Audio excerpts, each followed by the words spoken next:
Kabinet lanjutan yang kemudian dilakukan oleh Presiden Prabowo Subianto. Ada beberapa kursi yang diisi Menko Polkam, kemudian Menpora yang sebelumnya kosong, tapi sekarang kemudian menyisakan satu kursi, yaitu Menteri BUMN yang kosong, Wamenaker yang sebelumnya kosong juga sudah diisi.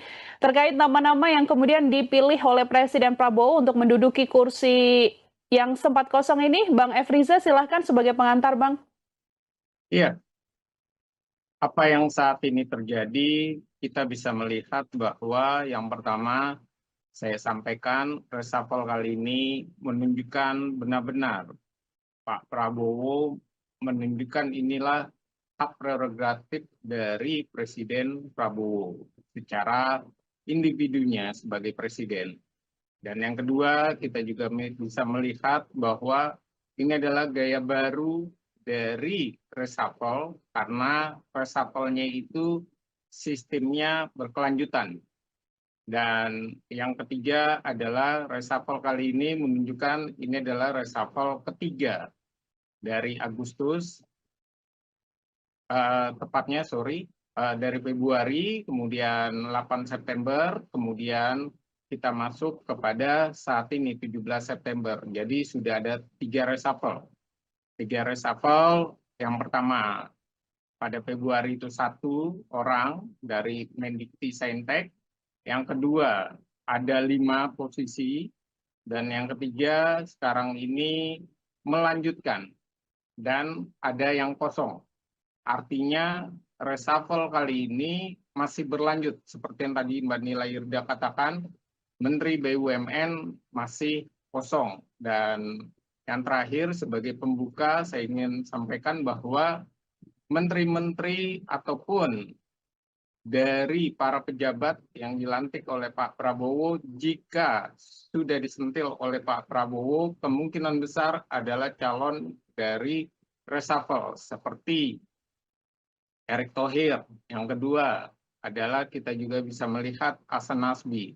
Jadi Pak Prabowo walaupun ia masih menunjukkan sebuah persahabatan, sebuah kehangatan, tapi yang namanya reshuffle tetap dilakukan oleh Pak Presiden. Artinya Pak Presiden memberikan jangka waktu. Jadi seperti misalnya Tito Karnavian bukan tidak mungkin lain waktu ia kena reshuffle. Begitu juga yang terjadi seperti kasusnya Budi Ari maupun yang terbaru adalah Erick Thohir. Bang Efriza, kalau kita melihat begitu ya, kita akan bahas satu persatu di antaranya yang juga cukup menarik adalah bagaimana kemudian PCO yang sebelumnya diisi Hasan Nasbi, kita masih ingat betul bagaimana Hasan Nasbi sempat ingin mengundurkan diri, tapi katanya dilarang terlebih dahulu oleh Presiden, dan sekarang kemudian di reshuffle begitu ya, dan justru ada transformasi dengan adanya Kepala Badan Komunikasi Pemerintah yang diduduki oleh orang dekat Pak Presiden juga, yaitu Angga Raka Prabowo, begitu ya, Wamen Komdiji. Kalau kita melihat dengan perubahan ini, Bang Efriza, apakah kemudian bisa dibaca bahwa memang Presiden melihat ada komunikasi yang kurang baik yang ada di pemerintahannya, hingga perlunya sosok baru untuk mengisi tersebut, kemudian perlu sosok yang dinilai komunikasinya juga cukup bagus, begitu ya, untuk sama-sama menjadi juru bicara lah, kalau bisa dikatakan, dari perwakilan istana sendiri, Bang? Ya, kalau kita melihat apa yang terjadi saat ini, tadi saya sampaikan bahwa Pak Presiden memang sudah menerima dari mundurnya atau keinginan mundurnya dari Hasan Nasbi, tapi kemudian oleh Pak Presiden dipertahankan, namun posisi Hasan Nasbi itu dimasukkan ke dalam, tidak lagi sebagai jubir Pak Presiden secara utuh. Karena jubir Pak Presiden sempat berganti dengan Prasetyo Hadi, baru kemudian benar-benar diberikan dalam hal ini kepada Angga Raka Prabowo, dan kita bisa melihat ini menunjukkan bahwa satu sisi Pak Presiden ini ingin menjaga dinamika di dalam internalnya. Jadi kita bisa melihat dua hal yang sama. Mundurnya Hasan Nasbi dengan Sri Mulyani, tapi dua-duanya ditolak oleh Pak Presiden.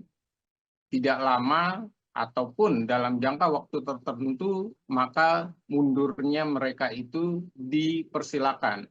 Dan berikutnya juga kita bisa melihat ada posisi menarik, selain Hasan Nasbi, Kodari mendapatkan posisi lebih tinggi.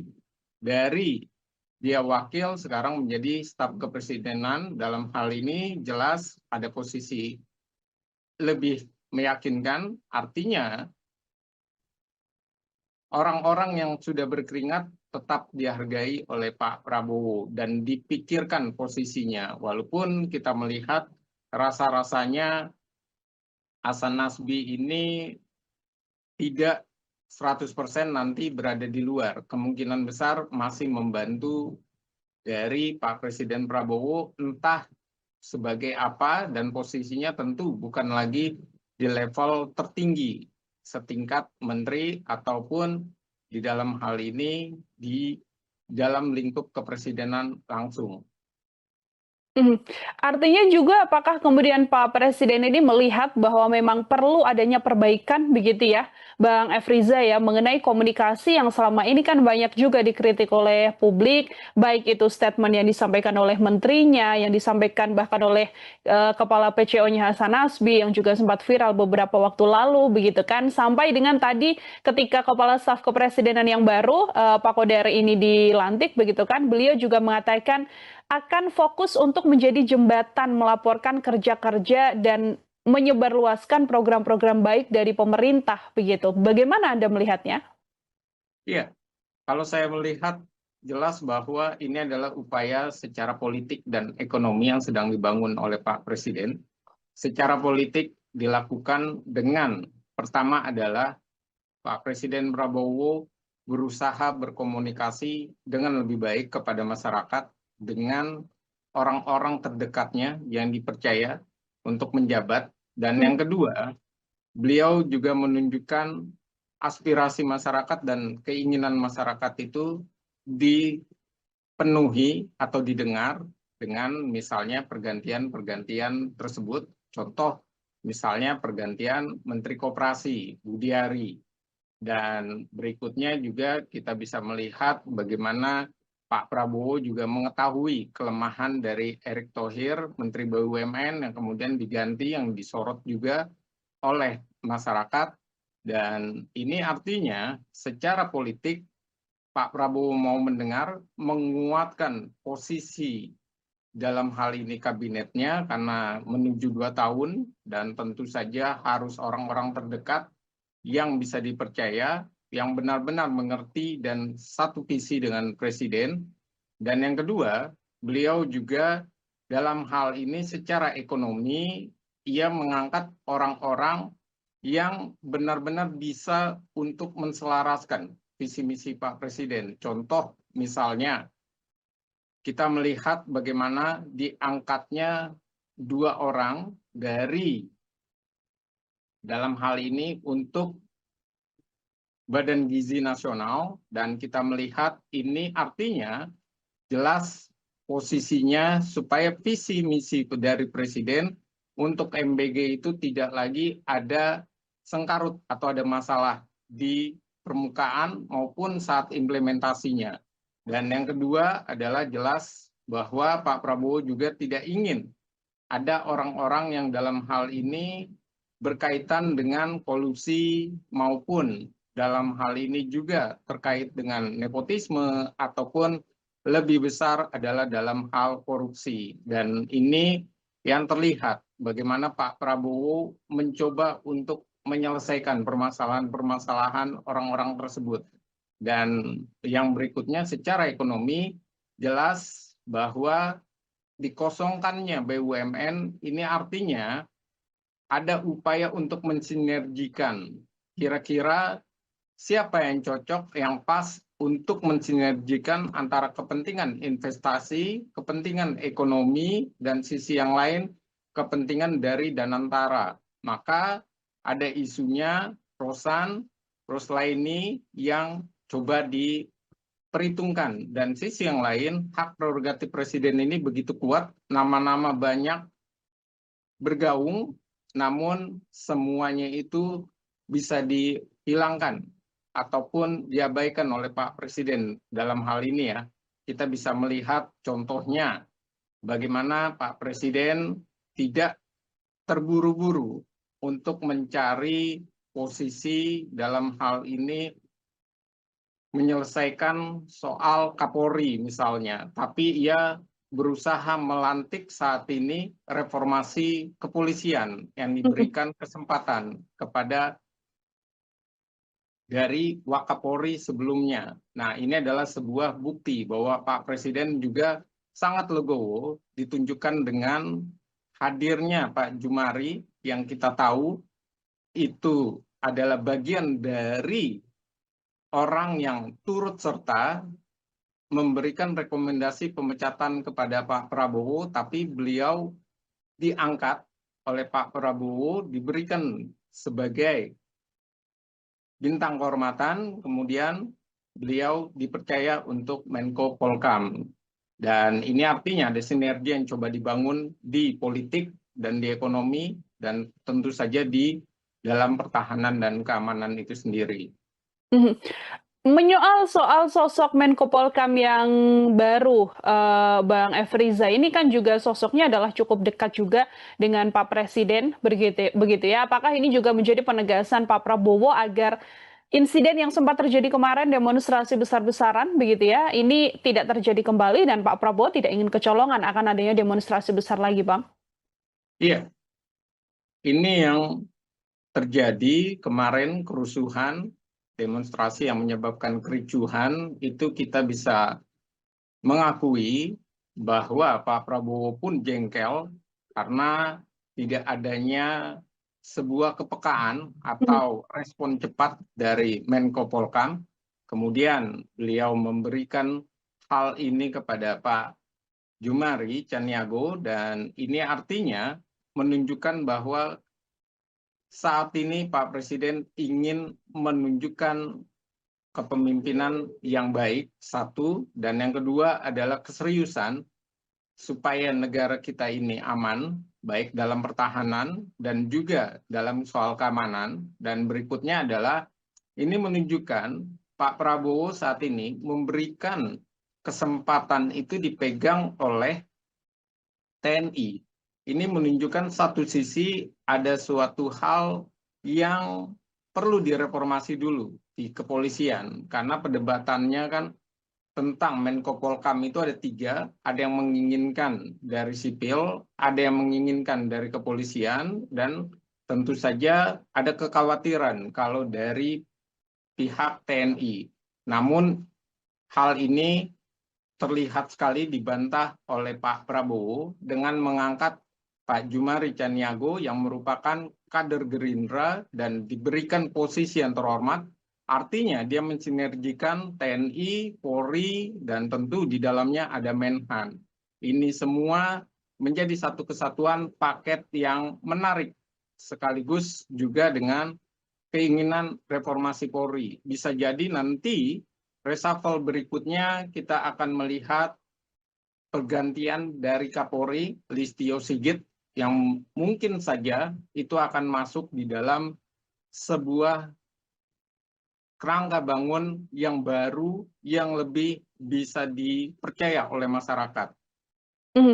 Bang Efriza, ini menyoal tadi Bang Efriza menyebut bagaimana Kapolri banyak yang mendesak agar Kapolri diganti, begitu ya Bang Efriza ya. Tapi ini kan ketegasan yang sampai detik ini disampaikan Pak Presiden adalah dengan menunjuk penasihat khusus Presiden bidang Kamtipnas dan reformasi Polri, begitu kan. Yang juga kemarin sempat disinggung harus ada reformasi Polri. Artinya dengan penunjukan Abadoviri, begitu ya, mantan Wakapolri ini untuk mengisi penasehat khusus dan juga reformasi Polri ini menjadi penegasan juga bahwa Pak Presiden juga menjawab demonstrasi dari massa dan mendengarkan suara dari rakyat mengenai reformasi Polri ini.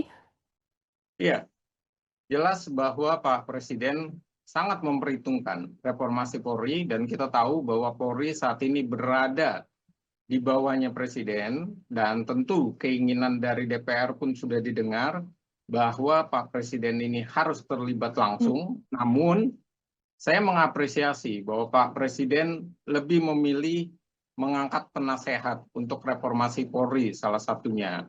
Dan mengapa hal itu artinya Presiden ini dalam kapasitasnya mencoba mengkoordinasi, mencoba untuk mengevaluasi sekaligus dia memberikan atau memantau dari proses tersebut. Tapi dia memberikan pembatas yang jelas bahwa presiden ini tidak ingin terlibat lebih jauh.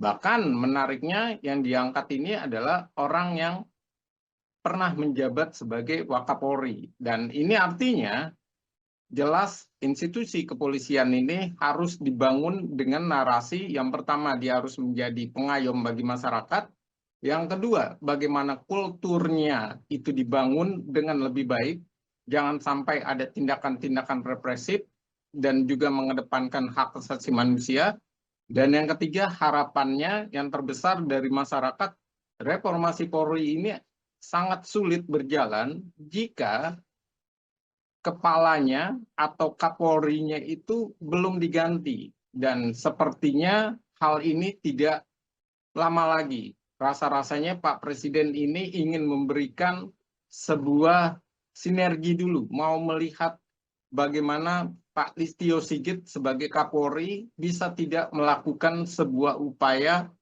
dalam hal ini reformasi Polri. Karena kita tahu reformasi Polri itu sudah dinyatakan cetak birunya sudah ada, struktur maupun di dalam hal ini secara kelembagaan pun juga sudah kuat, tapi secara kultural ini masih lemah dan belum berjalan.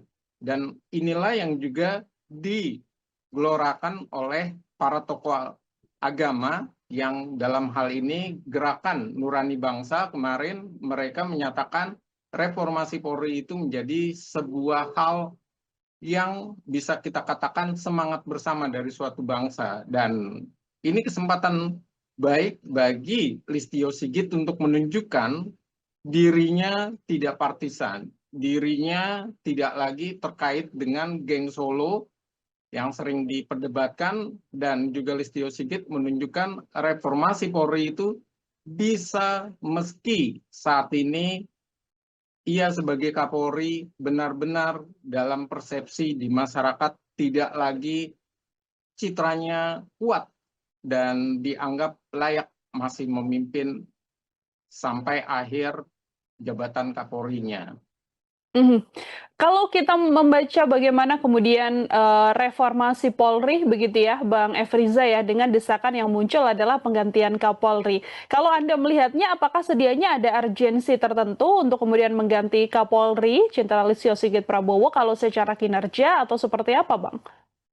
Ya, yang perlu adalah kalau Pak Prabowo tentu sangat yakin sekali Kapolri sekarang ini, begitu juga dengan Panglima TNI sudah dinyatakan oleh Pak Prabowo, mereka tidak akan mengalami pergantian. Namun apa yang terjadi dengan kekisruhan ataupun kerusuhan di bulan Agustus itu, Agustus kelam itu menunjukkan bahwa inilah kelemahan dari Kapolri. Bagaimana ia tidak bisa menunjukkan apa yang harus dilakukan oleh Polri. Dalam hal ini kepolisian harus mengayomi masyarakat, melindungi masyarakat, dan mereka memang berada bersama rakyat, bersama masyarakat. Walaupun mereka menjadi aparat dari dalam hal ini keamanan, dan tentu saja mereka tidak boleh lebih mengedepankan mendukung hal-hal tindakan represif tapi mencederai dari masyarakat, dan ini yang seringkali terjadi. Dan saya rasa ini adalah suatu hal yang menjadi catatan tersendiri dari Agustus kelam kemarin, dan kita bisa melihat apa yang terjadi dengan Pak Listio misalnya. Kita sempat mungkin saja berharap bahwa Kapolri saat itu responnya begitu cepat. Ia turun, ia mengatasi, ataupun ia menunjukkan bahwa pasukannya atau institusinya yang dipimpinnya ini benar-benar mengerti menghadapi demonstrasi masyarakat dengan tidak represif. Minimal saat itu banyak yang berharap diturunkanlah dari polisi wanitanya. Dan ternyata tidak diturunkan saat itu. Dan ini adalah sebuah bentuk dari kesalahan, dalam hal ini kesalahan tepatnya membaca atau memprediksi hal yang semestinya buru-buru dilakukan. Dan ini adalah sebuah tragedi yang saya rasa reformasi Polri akhirnya menjadi sebuah keniscayaan yang tidak bisa diabaikan lagi. Mhm. Dengan penunjukan Menko Polkam yang sekarang yaitu Pak Jomari Caniago ini, Bang Efriza, artinya ini juga kemudian menegaskan bahwa nantinya ada tugas berat juga bagi Menko Polkam begitu ya untuk mengantisipasi hal tersebut termasuk juga dalam kaitannya reformasi Polri ini karena kan latar belakangnya adalah TNI begitu ya dan Pak Budi Gunawan ini sebelumnya adalah Kepala BIN bahkan. Iya, tentu saja ini perdebatannya yang nanti akan sangat sengit di dalam tentu bagaimana soal Polri ini akan didirikan. Karena saat ini isunya atau wacananya banyak yang mengharapkan Polri bersama TNI kembali, itu yang pertama, atau yang kedua, Polri berada di sebuah kementerian, tidak lagi langsung di bawahnya Presiden misalnya. Dan hal ini tentu saja membuat kekhawatiran, tapi dengan dipadu-padankannya, satu adalah adanya lembaga ataupun institusi yang akan melakukan reformasi Polri, ditambah dengan Menko Polkam yang baru, saya rasa sinergi itu bisa tercapai karena kita melihat selain dari track record-nya Pak Jumari Caniago yang tentu saja dinilai oleh Pak Prabowo baik, dan berikutnya juga kita bisa melihat keterhubungannya. Tidak mungkin ataupun bahasa sarkasnya kader Gerindra akan mengecewakan seorang Presiden Prabowo. Dan tentu saja ia mengetahui reformasi Polri itu bisa disinergikan dengan orang-orang terdekat, orang-orang yang sangat loyal kepada Pak Presiden Prabowo. Dan ini adalah sebuah hal yang sangat penting. Nah, namun yang perlu dijaga adalah bagaimana Polri ini ke depannya jangan sampai partisan. Dan ini adalah sebuah hal yang penting juga untuk dipahami oleh para pemangku jabatan saat ini, bagaimana memposisikan Polri. Satu sisi memang dia sebagai bagian dari alat negara, sisi yang lain dia juga tidak boleh menjadi alat negara yang malah mengecewakan masyarakatnya sebagai orang-orang yang semestinya dilayani oleh Polri itu sendiri. Mhm. Oke, nanti artinya kita akan menunggu ya, Bang Efriza ya, bagaimana nantinya gebrakan yang akan diambil oleh Menko Polkam yang baru, yang sedianya umurnya memang sudah menginjak 77 tahun, tadi disampaikan juga oleh Pak Jobari Caniago begitu ya, tapi memang sinergitas tadi intinya untuk kemudian bisa dilakukan agar ada reformasi terhadap Polri ini sendiri.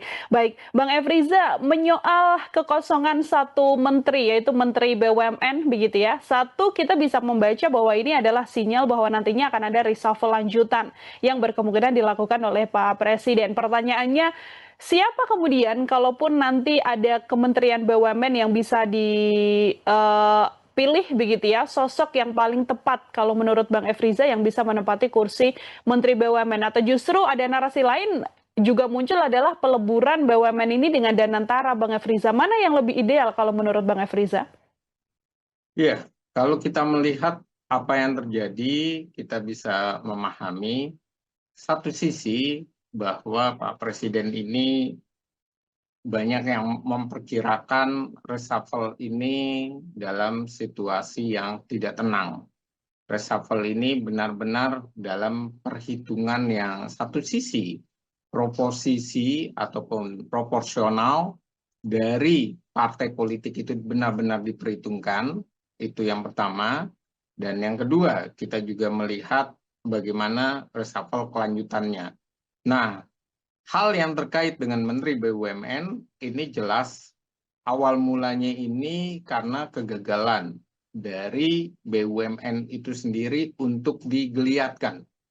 Malah yang ada Pak Presiden menyatakan BUMN ini bergeliat antara mau dan tidak mau, namun nyatanya penyedot dalam hal ini menyedot anggaran APBN ini begitu besar sampai penyertaan modal negara pun ikut tersedot oleh BUMN. Dan situasi ini tentu saja yang narasi yang tinggi adalah terkait dengan Danantara. Danantara ini tentunya adalah Pak Rusan.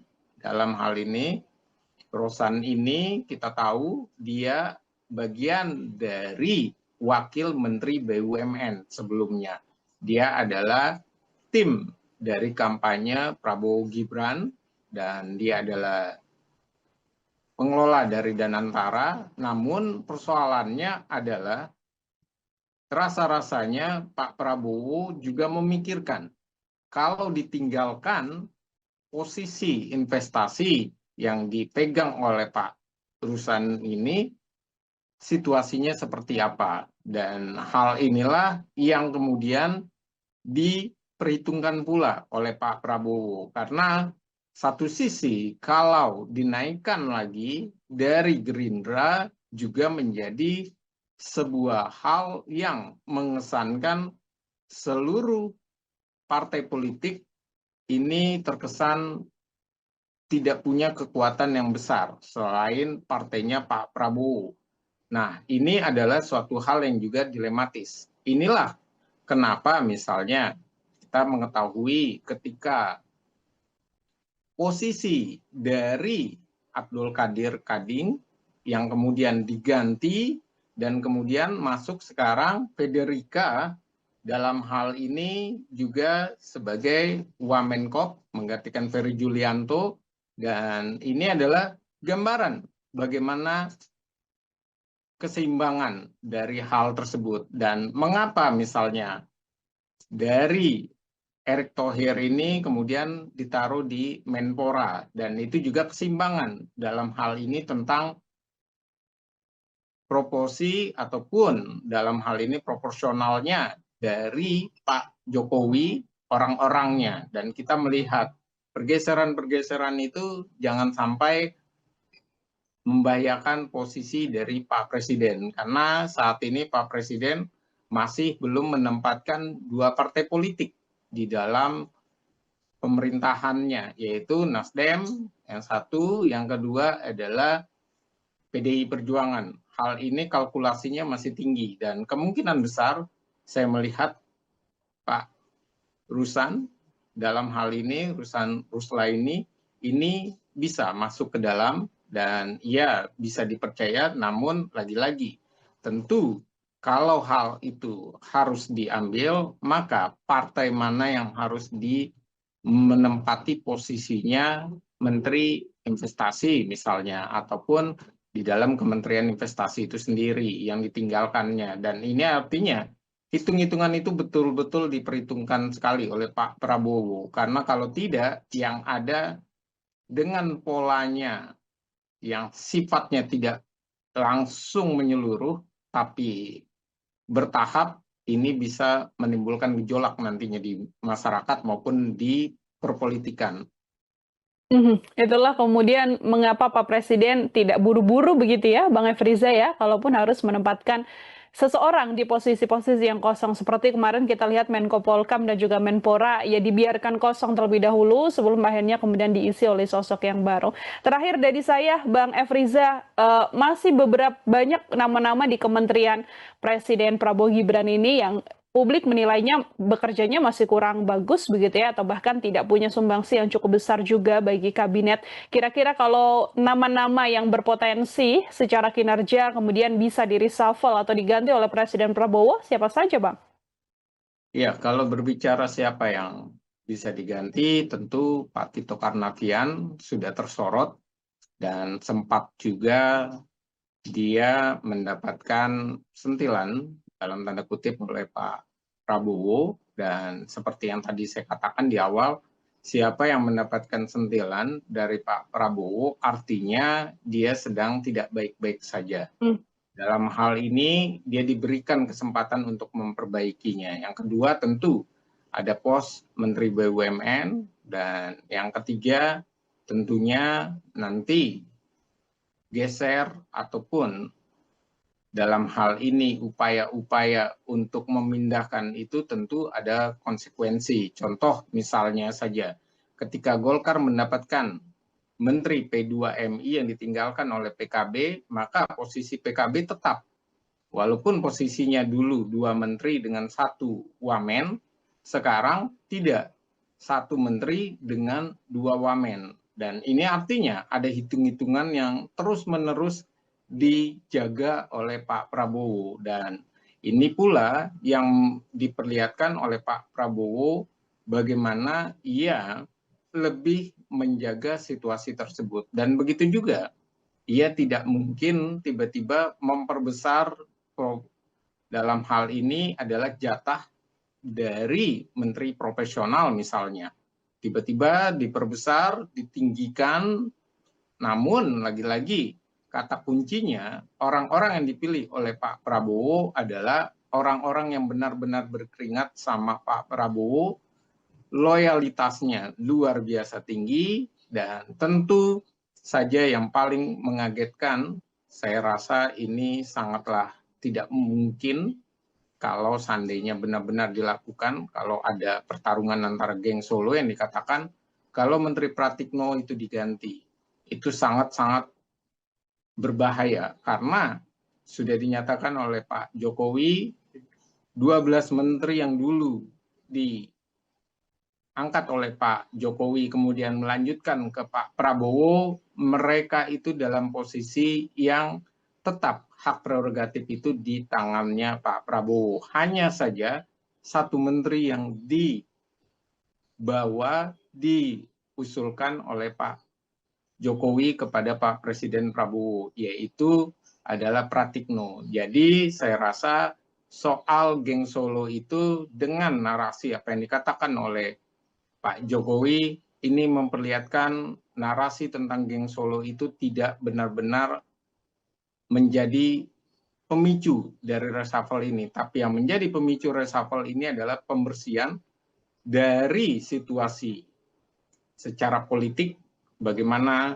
merespon atas kekisruhan supaya kehidupan politik kita lebih baik, baik dalam pembuatan kebijakan maupun keamanan, dan itu yang sedang dibangun oleh Pak Prabowo. Yang kedua secara ekonomi, dan yang ketiga adalah membersihkan orang-orang yang benar-benar tidak bisa loyal, tidak bisa selaras dengan keinginan presiden, dan juga yang tersangkut dengan korupsi. Jadi siapa lagi berikutnya? Bisa jadi Tito, Budi Gunadi Sadikin, dan kemudian ada beberapa menteri lagi yang saya rasa Pak Prabowo sudah mempunyai hal itu di kantong. Jadi reposisi ini saya rasa bisa sampai Oktober.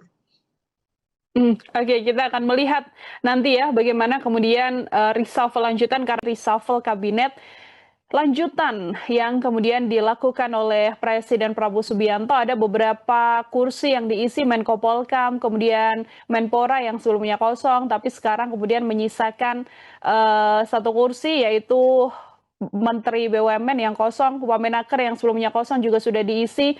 Terkait nama-nama yang kemudian dipilih oleh Presiden Prabowo untuk menduduki kursi yang sempat kosong ini, Bang Efriza silahkan sebagai pengantar, Bang. Iya, apa yang saat ini terjadi, kita bisa melihat bahwa yang pertama saya sampaikan reshuffle kali ini menunjukkan benar-benar Pak Prabowo menunjukkan inilah hak prerogatif dari Presiden Prabowo secara individunya sebagai presiden. Dan yang kedua, kita juga bisa melihat bahwa ini adalah gaya baru dari reshuffle karena reshuffle-nya itu sistemnya berkelanjutan. Dan yang ketiga adalah reshuffle kali ini menunjukkan ini adalah reshuffle ketiga dari Agustus, dari Februari, kemudian 8 September, kemudian kita masuk kepada saat ini 17 September. Jadi sudah ada 3 reshuffle. 3 reshuffle, yang pertama pada Februari itu 1 orang dari Mendikti-Saintek, yang kedua ada 5 posisi, dan yang ketiga sekarang ini melanjutkan dan ada yang kosong. Artinya reshuffle kali ini masih berlanjut. Seperti yang tadi Mbak Nila Irda katakan, Menteri BUMN masih kosong. Dan yang terakhir sebagai pembuka saya ingin sampaikan bahwa menteri-menteri ataupun dari para pejabat yang dilantik oleh Pak Prabowo, jika sudah disentil oleh Pak Prabowo, kemungkinan besar adalah calon dari reshuffle seperti Erick Thohir. Yang kedua adalah kita juga bisa melihat Hasan Nasbi. Jadi Pak Prabowo walaupun ia masih menunjukkan sebuah persahabatan, sebuah kehangatan, tapi yang namanya reshuffle tetap dilakukan oleh Pak Presiden. Artinya Pak Presiden memberikan jangka waktu. Jadi seperti misalnya Tito Karnavian bukan tidak mungkin lain waktu ia kena reshuffle. Begitu juga yang terjadi seperti kasusnya Budi Ari maupun yang terbaru adalah Erick Thohir. Bang Efriza, kalau kita melihat begitu ya, kita akan bahas satu persatu di antaranya yang juga cukup menarik adalah bagaimana kemudian PCO yang sebelumnya diisi Hasan Nasbi, kita masih ingat betul bagaimana Hasan Nasbi sempat ingin mengundurkan diri, tapi katanya dilarang terlebih dahulu oleh Presiden, dan sekarang kemudian di reshuffle begitu ya, dan justru ada transformasi dengan adanya Kepala Badan Komunikasi Pemerintah yang diduduki oleh orang dekat Pak Presiden juga, yaitu Angga Raka Prabowo, begitu ya, Wamen Komdiji. Kalau kita melihat dengan perubahan ini, Bang Efriza, apakah kemudian bisa dibaca bahwa memang Presiden melihat ada komunikasi yang kurang baik yang ada di pemerintahannya, hingga perlunya sosok baru untuk mengisi tersebut, kemudian perlu sosok yang dinilai komunikasinya juga cukup bagus, begitu ya, untuk sama-sama menjadi juru bicara lah, kalau bisa dikatakan, dari perwakilan istana sendiri, Bang?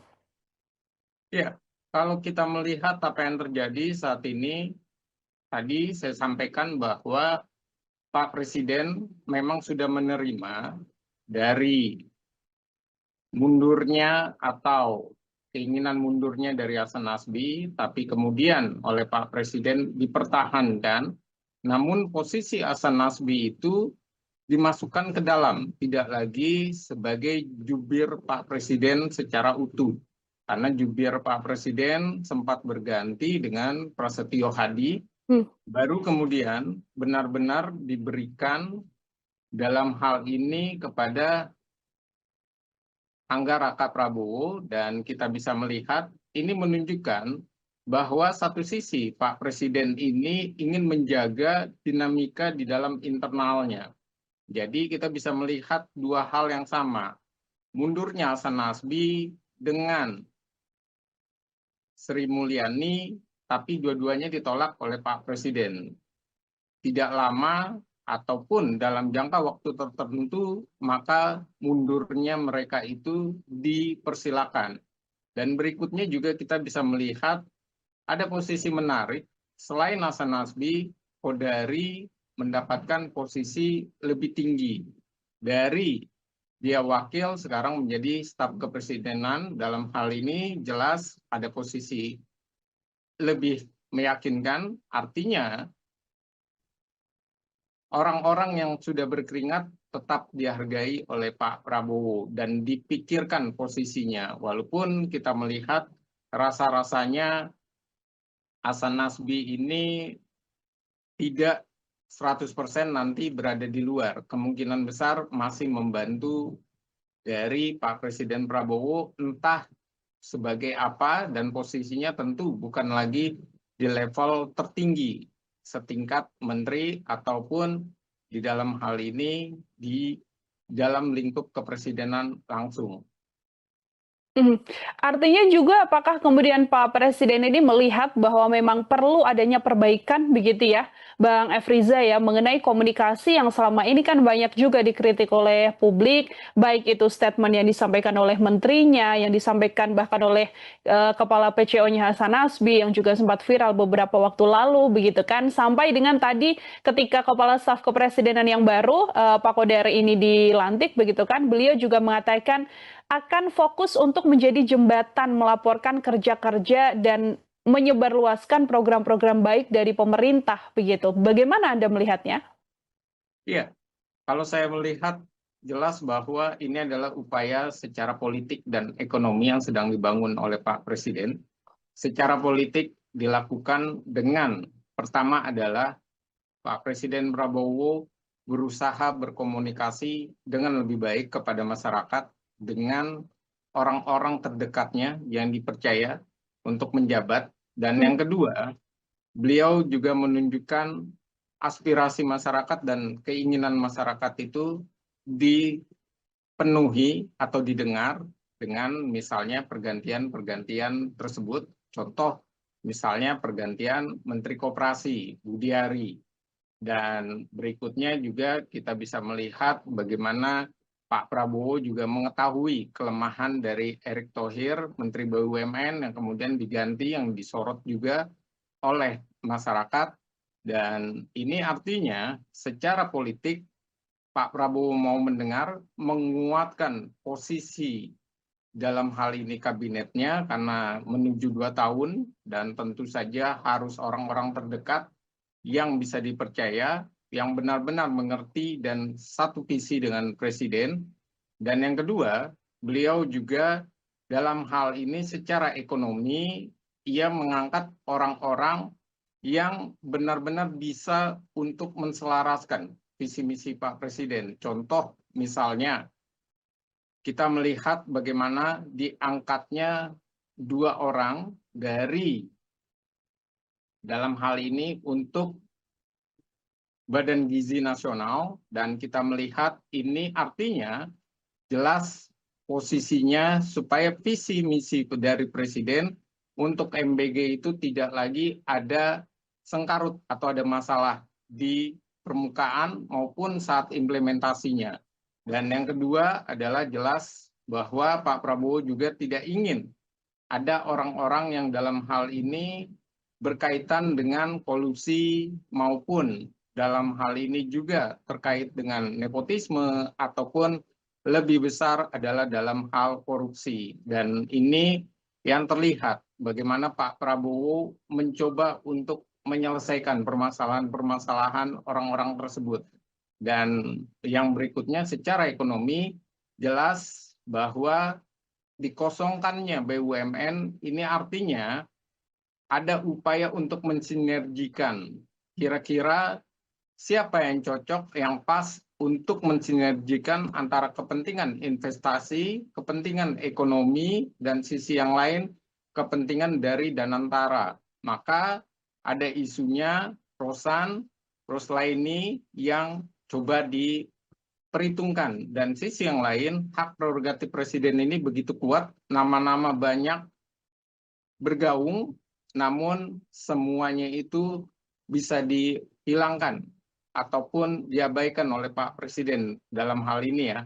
Kita bisa melihat contohnya bagaimana Pak Presiden tidak terburu-buru untuk mencari posisi dalam hal ini menyelesaikan soal Kapolri misalnya, tapi ia berusaha melantik saat ini reformasi kepolisian yang diberikan kesempatan kepada dari Wakapolri sebelumnya. Nah, ini adalah sebuah bukti bahwa Pak Presiden juga sangat legowo ditunjukkan dengan hadirnya Pak Jumari yang kita tahu itu adalah bagian dari orang yang turut serta memberikan rekomendasi pemecatan kepada Pak Prabowo, tapi beliau diangkat oleh Pak Prabowo, diberikan sebagai bintang kehormatan, kemudian beliau dipercaya untuk Menko Polkam. Dan ini artinya ada sinergi yang coba dibangun di politik dan di ekonomi dan tentu saja di dalam pertahanan dan keamanan itu sendiri. Mhm. Menyoal soal sosok Menko Polkam yang baru, Bang Efriza, ini kan juga sosoknya adalah cukup dekat juga dengan Pak Presiden, begitu begitu ya. Apakah ini juga menjadi penegasan Pak Prabowo agar insiden yang sempat terjadi kemarin, demonstrasi besar-besaran begitu ya, ini tidak terjadi kembali dan Pak Prabowo tidak ingin kecolongan akan adanya demonstrasi besar lagi, Bang? Iya, ini yang terjadi kemarin, kerusuhan, demonstrasi yang menyebabkan kericuhan, itu kita bisa mengakui bahwa Pak Prabowo pun jengkel karena tidak adanya sebuah kepekaan Mhm. atau respon cepat dari Menko Polkam. Kemudian beliau memberikan hal ini kepada Pak Jumari Caniago dan ini artinya menunjukkan bahwa saat ini Pak Presiden ingin menunjukkan kepemimpinan yang baik, satu, dan yang kedua adalah keseriusan supaya negara kita ini aman, baik dalam pertahanan dan juga dalam soal keamanan. Dan berikutnya adalah ini menunjukkan Pak Prabowo saat ini memberikan kesempatan itu dipegang oleh TNI. Ini menunjukkan satu sisi ada suatu hal yang perlu direformasi dulu di kepolisian, karena perdebatannya kan tentang Menko Polkam itu ada tiga, ada yang menginginkan dari sipil, ada yang menginginkan dari kepolisian, dan tentu saja ada kekhawatiran kalau dari pihak TNI. Namun hal ini terlihat sekali dibantah oleh Pak Prabowo dengan mengangkat Pak Jumari Caniago yang merupakan kader Gerindra dan diberikan posisi yang terhormat. Artinya dia mensinergikan TNI, Polri, dan tentu di dalamnya ada Menhan.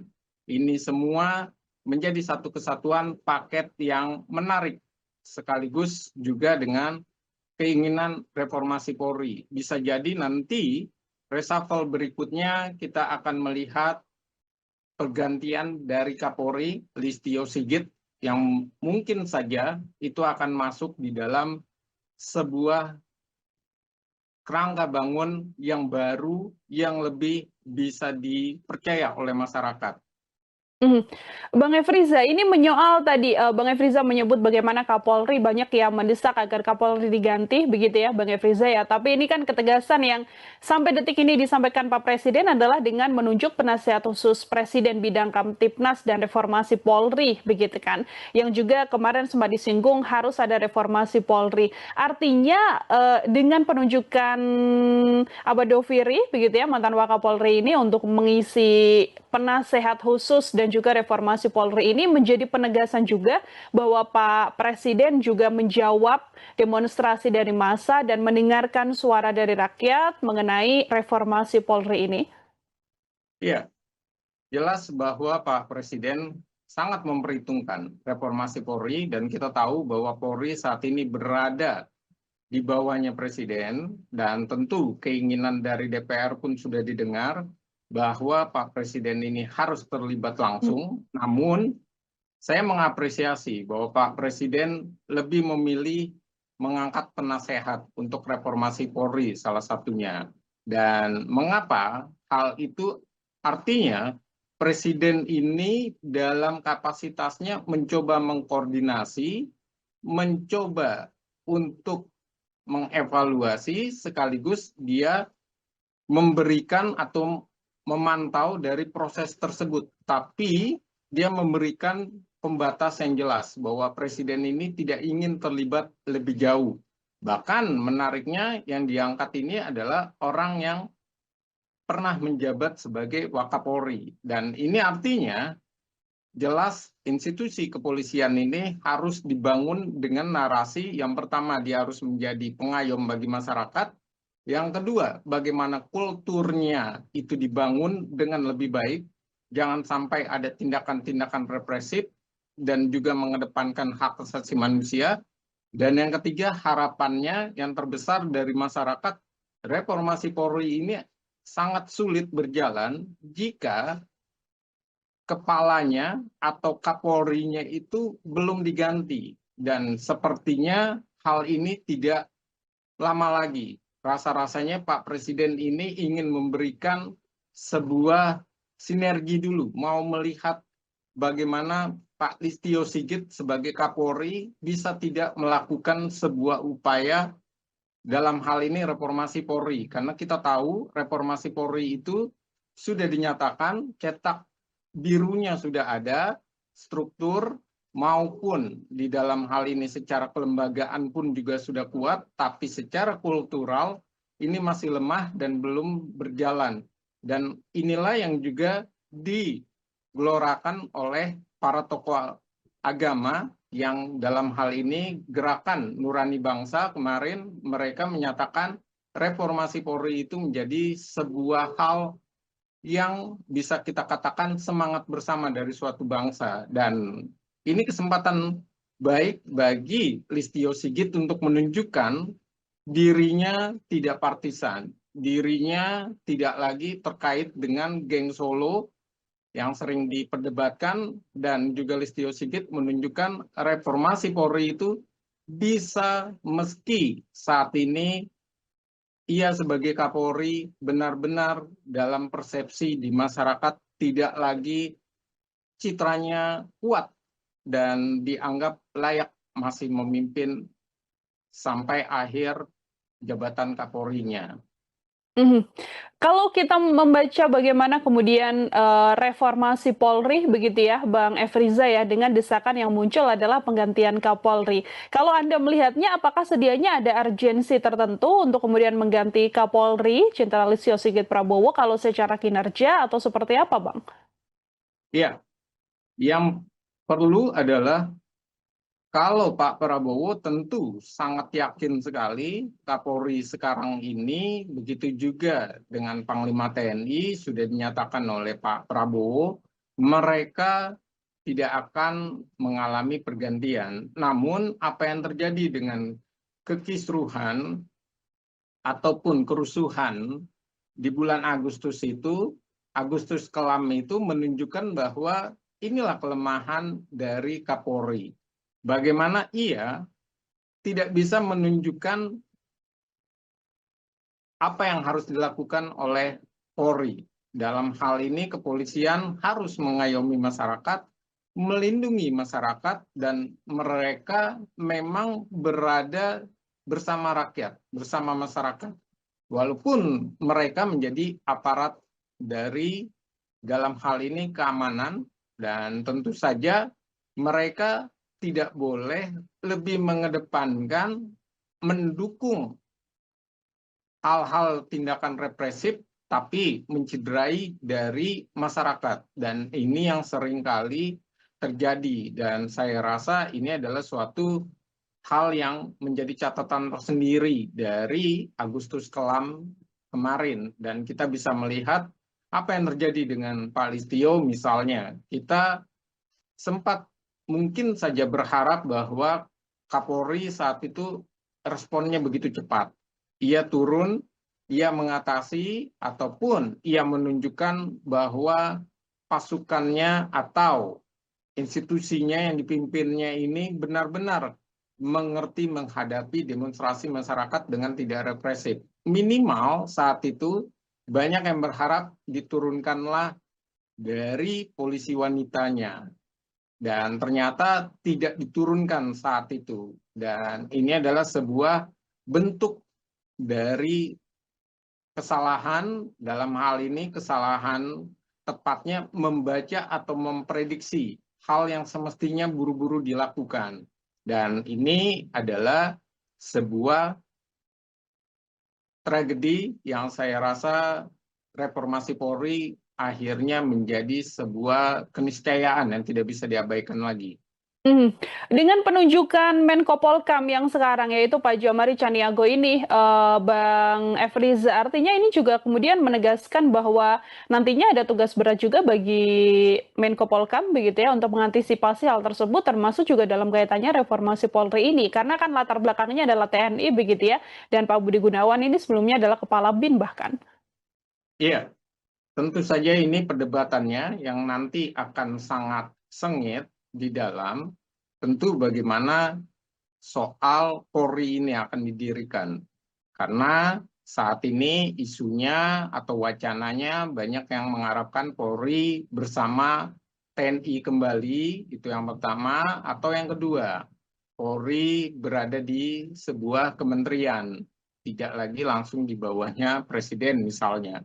Dan hal ini tentu saja membuat kekhawatiran, tapi dengan dipadu-padankannya, satu adalah adanya lembaga ataupun institusi yang akan melakukan reformasi Polri, ditambah dengan Menko Polkam yang baru, saya rasa sinergi itu bisa tercapai karena kita melihat selain dari track record-nya Pak Jumari Caniago yang tentu saja dinilai oleh Pak Prabowo baik, dan berikutnya juga kita bisa melihat keterhubungannya. Tidak mungkin ataupun bahasa sarkasnya kader Gerindra akan mengecewakan seorang Presiden Prabowo.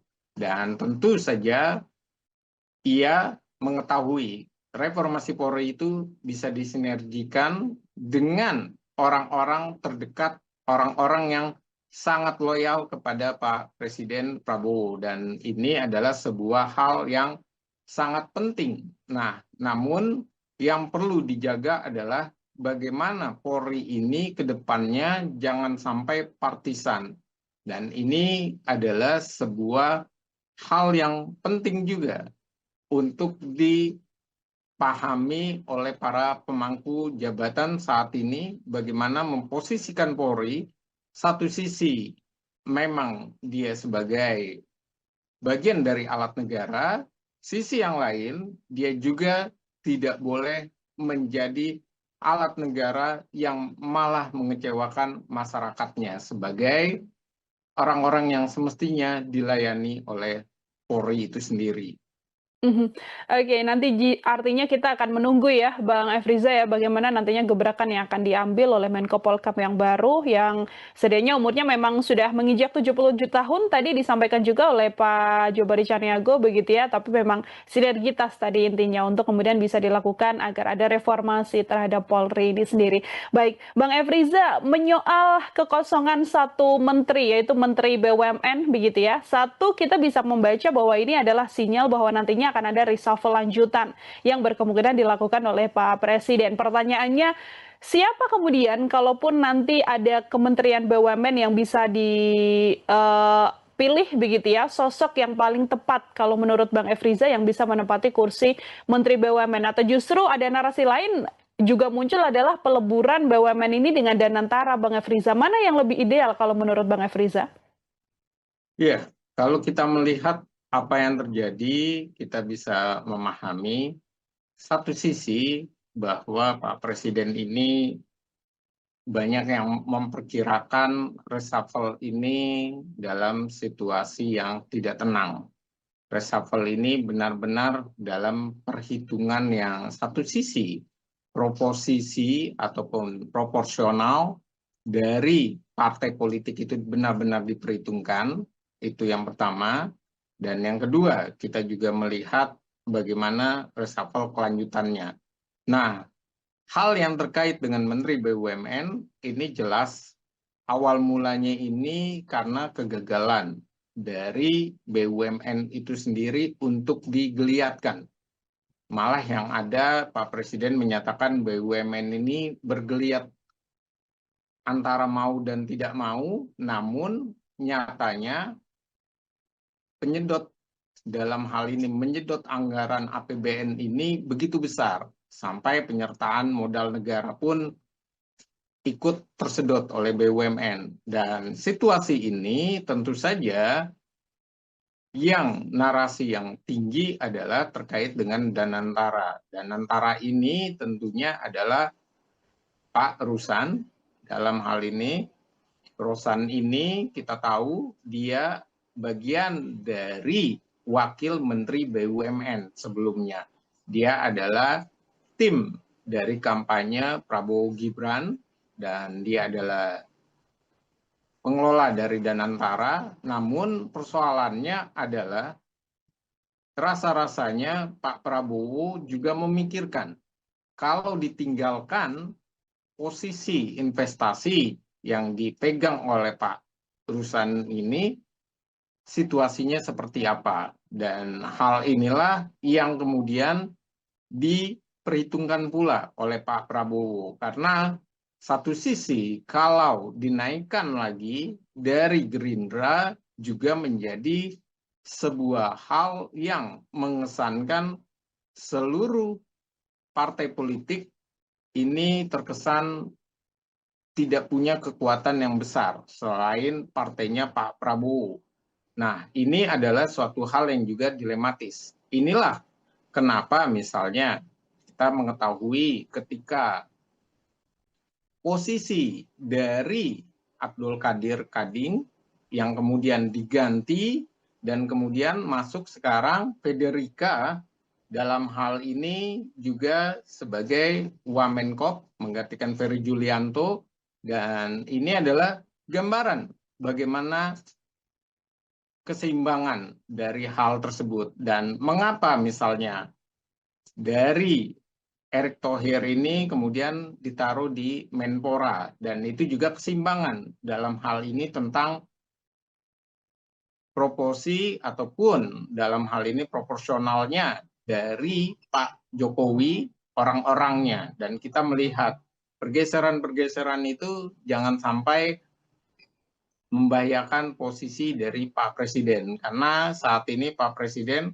masih belum menempatkan dua partai politik di dalam pemerintahannya, yaitu Nasdem yang satu, yang kedua adalah PDI Perjuangan. Hal ini kalkulasinya masih tinggi dan kemungkinan besar saya melihat Pak Rusan dalam hal ini, Rusan Ruslaini ini bisa masuk ke dalam dan ia bisa dipercaya, namun lagi-lagi tentu kalau hal itu harus diambil, maka partai mana yang harus menempati posisinya Menteri Investasi misalnya, ataupun di dalam Kementerian Investasi itu sendiri yang ditinggalkannya. Dan ini artinya hitung-hitungan itu betul-betul diperhitungkan sekali oleh Pak Prabowo. Karena kalau tidak, yang ada dengan polanya yang sifatnya tidak langsung menyeluruh, tapi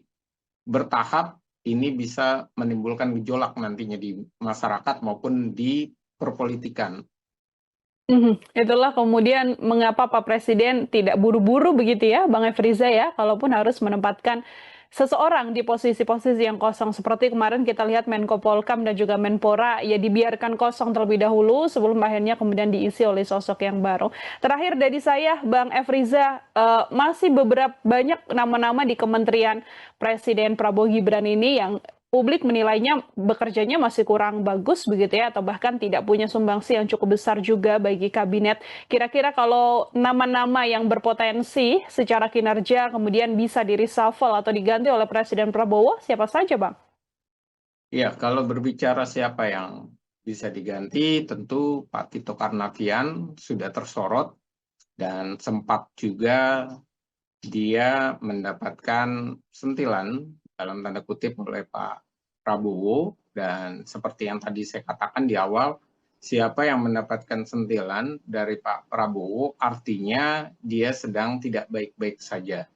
Dalam hal ini dia diberikan kesempatan untuk memperbaikinya. Yang kedua tentu ada pos Menteri BUMN, dan yang ketiga tentunya nanti geser ataupun dalam hal ini upaya-upaya untuk memindahkan itu tentu ada konsekuensi. Contoh misalnya saja, ketika Golkar mendapatkan Menteri P2MI yang ditinggalkan oleh PKB, maka posisi PKB tetap Walaupun posisinya dulu 2 menteri dengan 1 wamen, sekarang tidak, 1 menteri dengan 2 wamen. Dan ini artinya ada hitung-hitungan yang terus-menerus dijaga oleh Pak Prabowo. Dan ini pula yang diperlihatkan oleh Pak Prabowo bagaimana ia lebih menjaga situasi tersebut. Dan begitu juga, ia tidak mungkin tiba-tiba memperbesar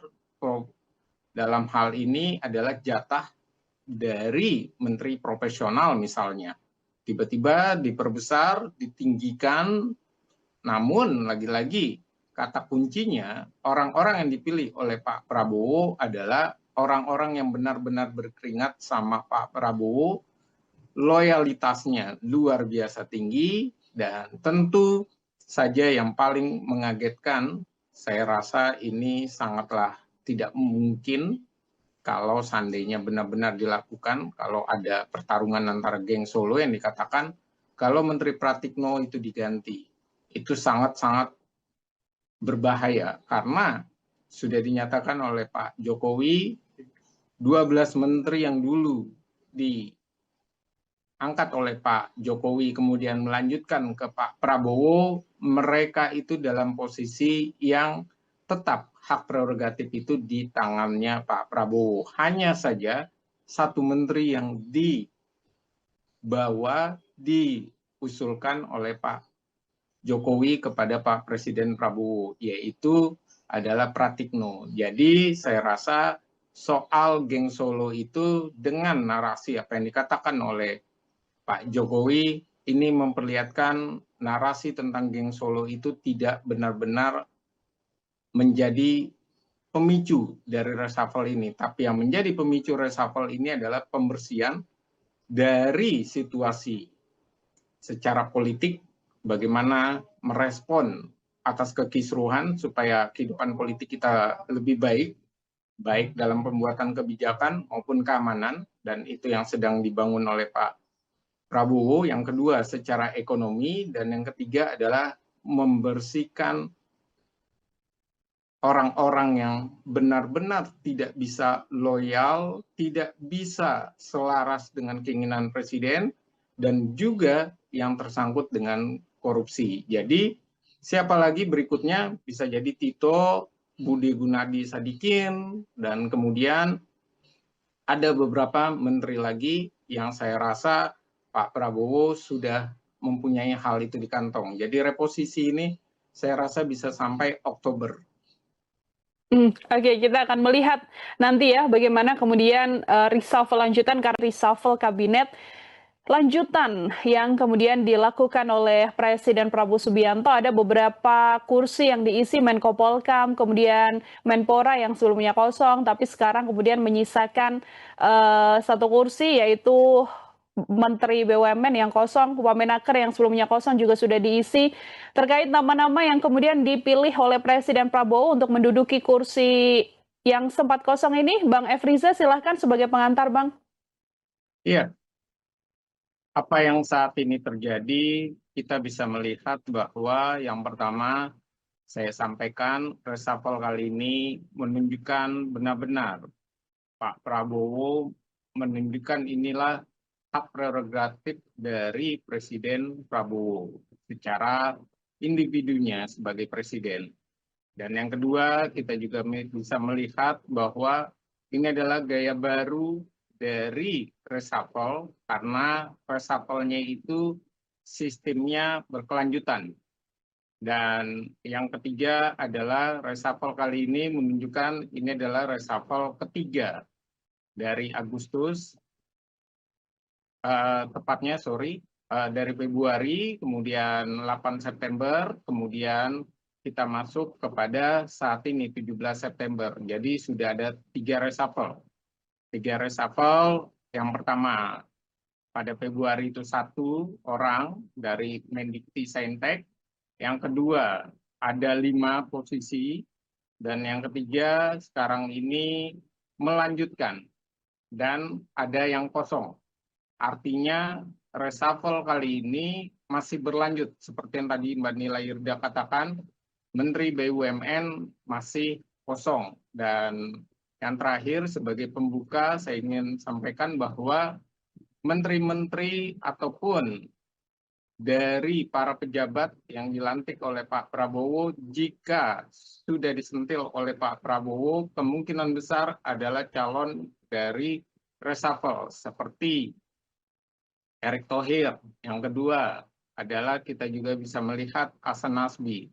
Jadi Pak Prabowo walaupun ia masih menunjukkan sebuah persahabatan, sebuah kehangatan, tapi yang namanya reshuffle tetap dilakukan oleh Pak Presiden. Artinya Pak Presiden memberikan jangka waktu. Jadi seperti misalnya Tito Karnavian bukan tidak mungkin lain waktu ia kena reshuffle. Begitu juga yang terjadi seperti kasusnya Budi Ari maupun yang terbaru adalah Erick Thohir. Bang Efriza, kalau kita melihat begitu ya, kita akan bahas satu persatu di antaranya yang juga cukup menarik adalah bagaimana kemudian PCO yang sebelumnya diisi Hasan Nasbi, kita masih ingat betul bagaimana Hasan Nasbi sempat ingin mengundurkan diri, tapi katanya dilarang terlebih dahulu oleh Presiden, dan sekarang kemudian di reshuffle begitu ya, dan justru ada transformasi dengan adanya Kepala Badan Komunikasi Pemerintah yang diduduki oleh orang dekat Pak Presiden juga, yaitu Angga Raka Prabowo, begitu ya, Wamen Komdiji. Kalau kita melihat dengan perubahan ini, Bang Efriza, apakah kemudian bisa dibaca bahwa memang Presiden melihat ada komunikasi yang kurang baik yang ada di pemerintahannya, hingga perlunya sosok baru untuk mengisi tersebut, kemudian perlu sosok yang dinilai komunikasinya juga cukup bagus, begitu ya, untuk sama-sama menjadi juru bicara lah, kalau bisa dikatakan, dari perwakilan istana sendiri, Bang? Ya, kalau kita melihat apa yang terjadi saat ini, tadi saya sampaikan bahwa Pak Presiden memang sudah menerima dari mundurnya atau keinginan mundurnya dari Hasan Nasbi, tapi kemudian oleh Pak Presiden dipertahankan, namun posisi Hasan Nasbi itu dimasukkan ke dalam, tidak lagi sebagai jubir Pak Presiden secara utuh. Karena jubir Pak Presiden sempat berganti dengan Prasetyo Hadi, baru kemudian benar-benar diberikan dalam hal ini kepada Angga Raka Prabowo, dan kita bisa melihat ini menunjukkan bahwa satu sisi Pak Presiden ini ingin menjaga dinamika di dalam internalnya. Jadi kita bisa melihat dua hal yang sama. Mundurnya Hasan Nasbi dengan Sri Mulyani, tapi dua-duanya ditolak oleh Pak Presiden. Tidak lama ataupun dalam jangka waktu tertentu, maka mundurnya mereka itu dipersilakan. Dan berikutnya juga kita bisa melihat ada posisi menarik, selain Hasan Nasbi, Kodari mendapatkan posisi lebih tinggi. Dari dia wakil sekarang menjadi staf kepresidenan, dalam hal ini jelas ada posisi lebih meyakinkan, artinya orang-orang yang sudah berkeringat tetap dihargai oleh Pak Prabowo dan dipikirkan posisinya, walaupun kita melihat rasa-rasanya Hasan Nasbi ini tidak 100% nanti berada di luar, kemungkinan besar masih membantu dari Pak Presiden Prabowo, entah sebagai apa, dan posisinya tentu bukan lagi di level tertinggi setingkat menteri ataupun di dalam hal ini di dalam lingkup kepresidenan langsung.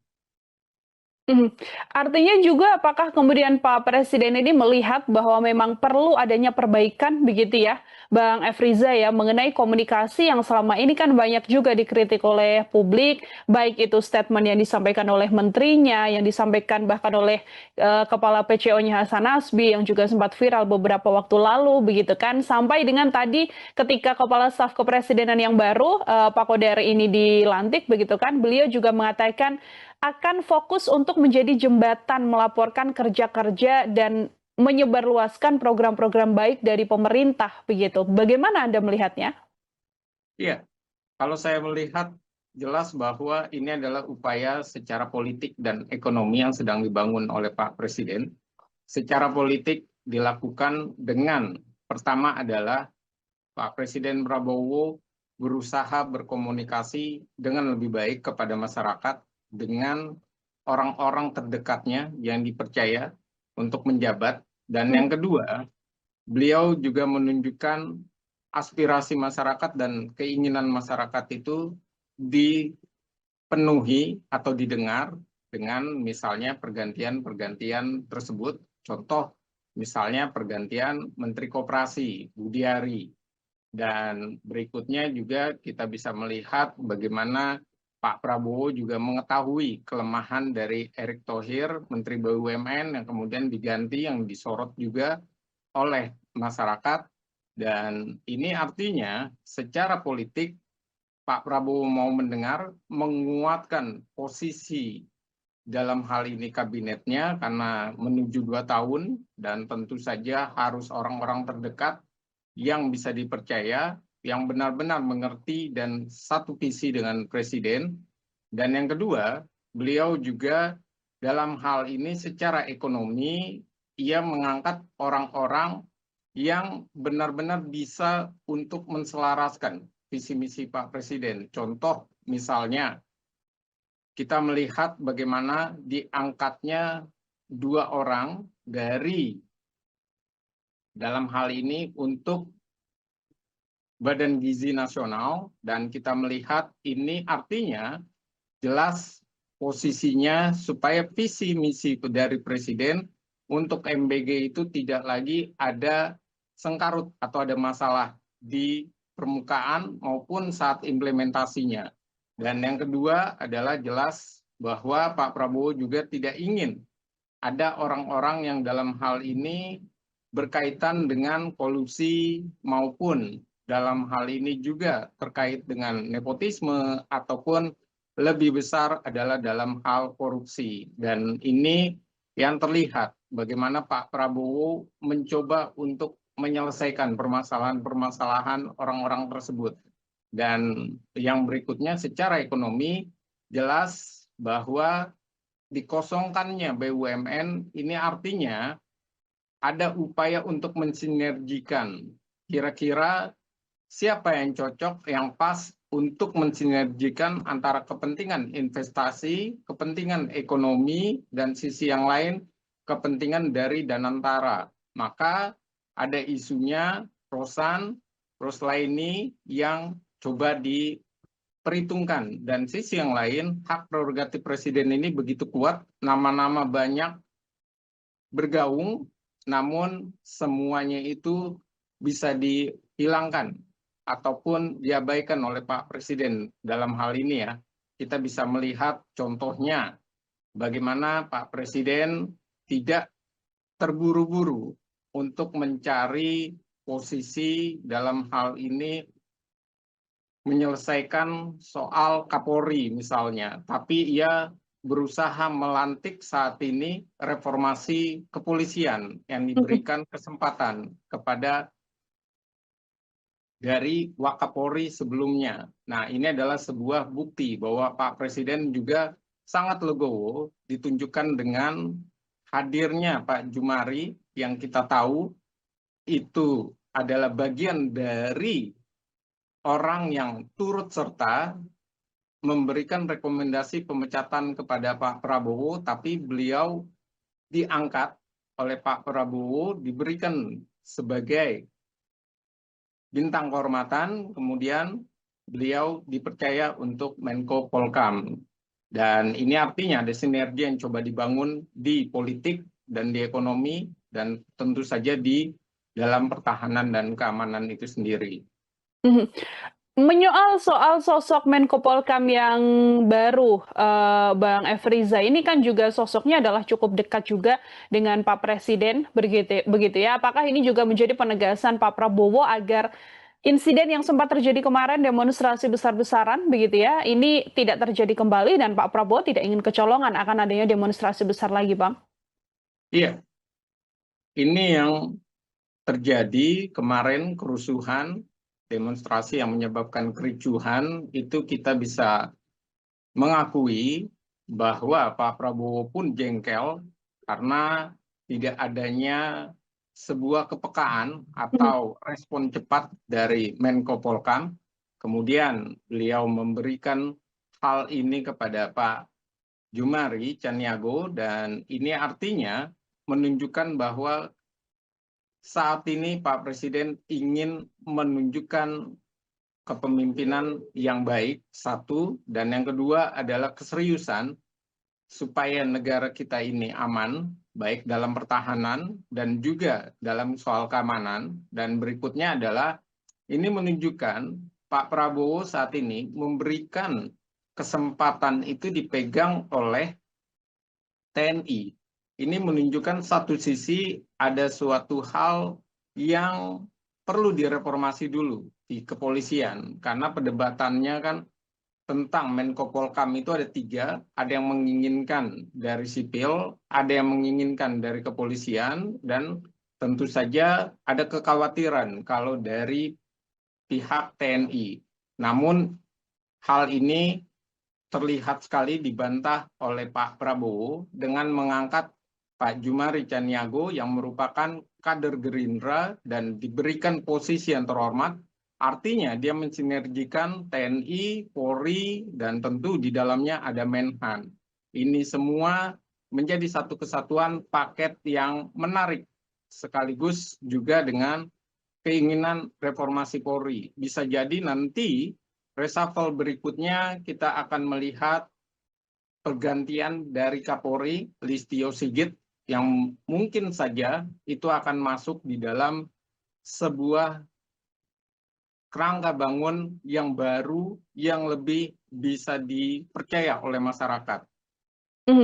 Bang Efriza, ini menyoal tadi Bang Efriza menyebut bagaimana Kapolri banyak yang mendesak agar Kapolri diganti, begitu ya Bang Efriza ya. Tapi ini kan ketegasan yang sampai detik ini disampaikan Pak Presiden adalah dengan menunjuk penasihat khusus Presiden bidang Kamtipnas dan reformasi Polri, begitu kan. Yang juga kemarin sempat disinggung harus ada reformasi Polri. Artinya dengan penunjukan Abadoviri, begitu ya, mantan Wakapolri ini untuk mengisi penasehat khusus dan juga reformasi Polri ini menjadi penegasan juga bahwa Pak Presiden juga menjawab demonstrasi dari massa dan mendengarkan suara dari rakyat mengenai reformasi Polri ini.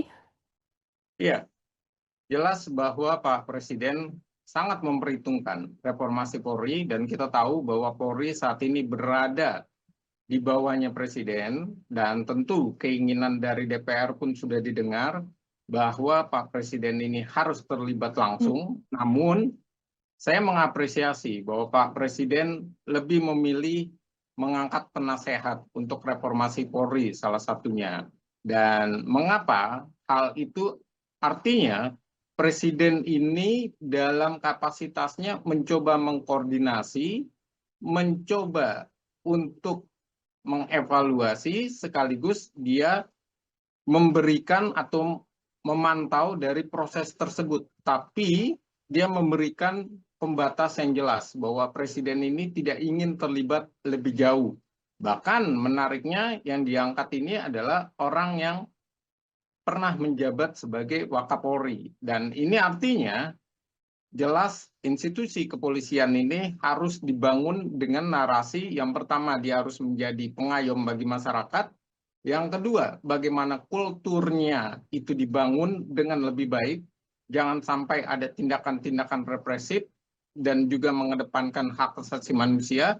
Dan yang ketiga, harapannya yang terbesar dari masyarakat, reformasi Polri ini sangat sulit berjalan jika kepalanya atau Kapolrinya itu belum diganti. Dan sepertinya hal ini tidak lama lagi. Rasa-rasanya Pak Presiden ini ingin memberikan sebuah sinergi dulu, mau melihat bagaimana Pak Listio Sigit sebagai Kapolri bisa tidak melakukan sebuah upaya dalam hal ini reformasi Polri. Karena kita tahu reformasi Polri itu sudah dinyatakan, cetak birunya sudah ada, struktur maupun di dalam hal ini secara kelembagaan pun juga sudah kuat, tapi secara kultural ini masih lemah dan belum berjalan.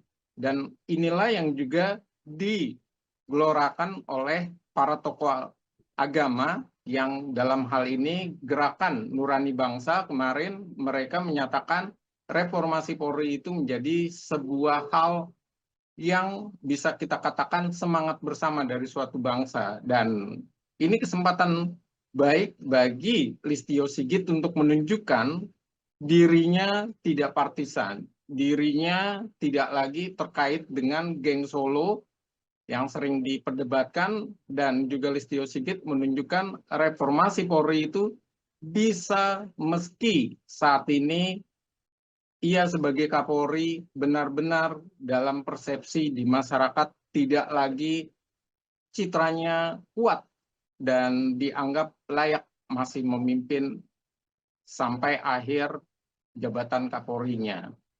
Mhm. Kalau kita membaca bagaimana kemudian, reformasi Polri begitu ya, Bang Efriza ya, dengan desakan yang muncul adalah penggantian Kapolri. Kalau Anda melihatnya apakah sedianya ada urgensi tertentu untuk kemudian mengganti Kapolri, Jenderal Listio Sigit Prabowo, kalau secara kinerja atau seperti apa, Bang?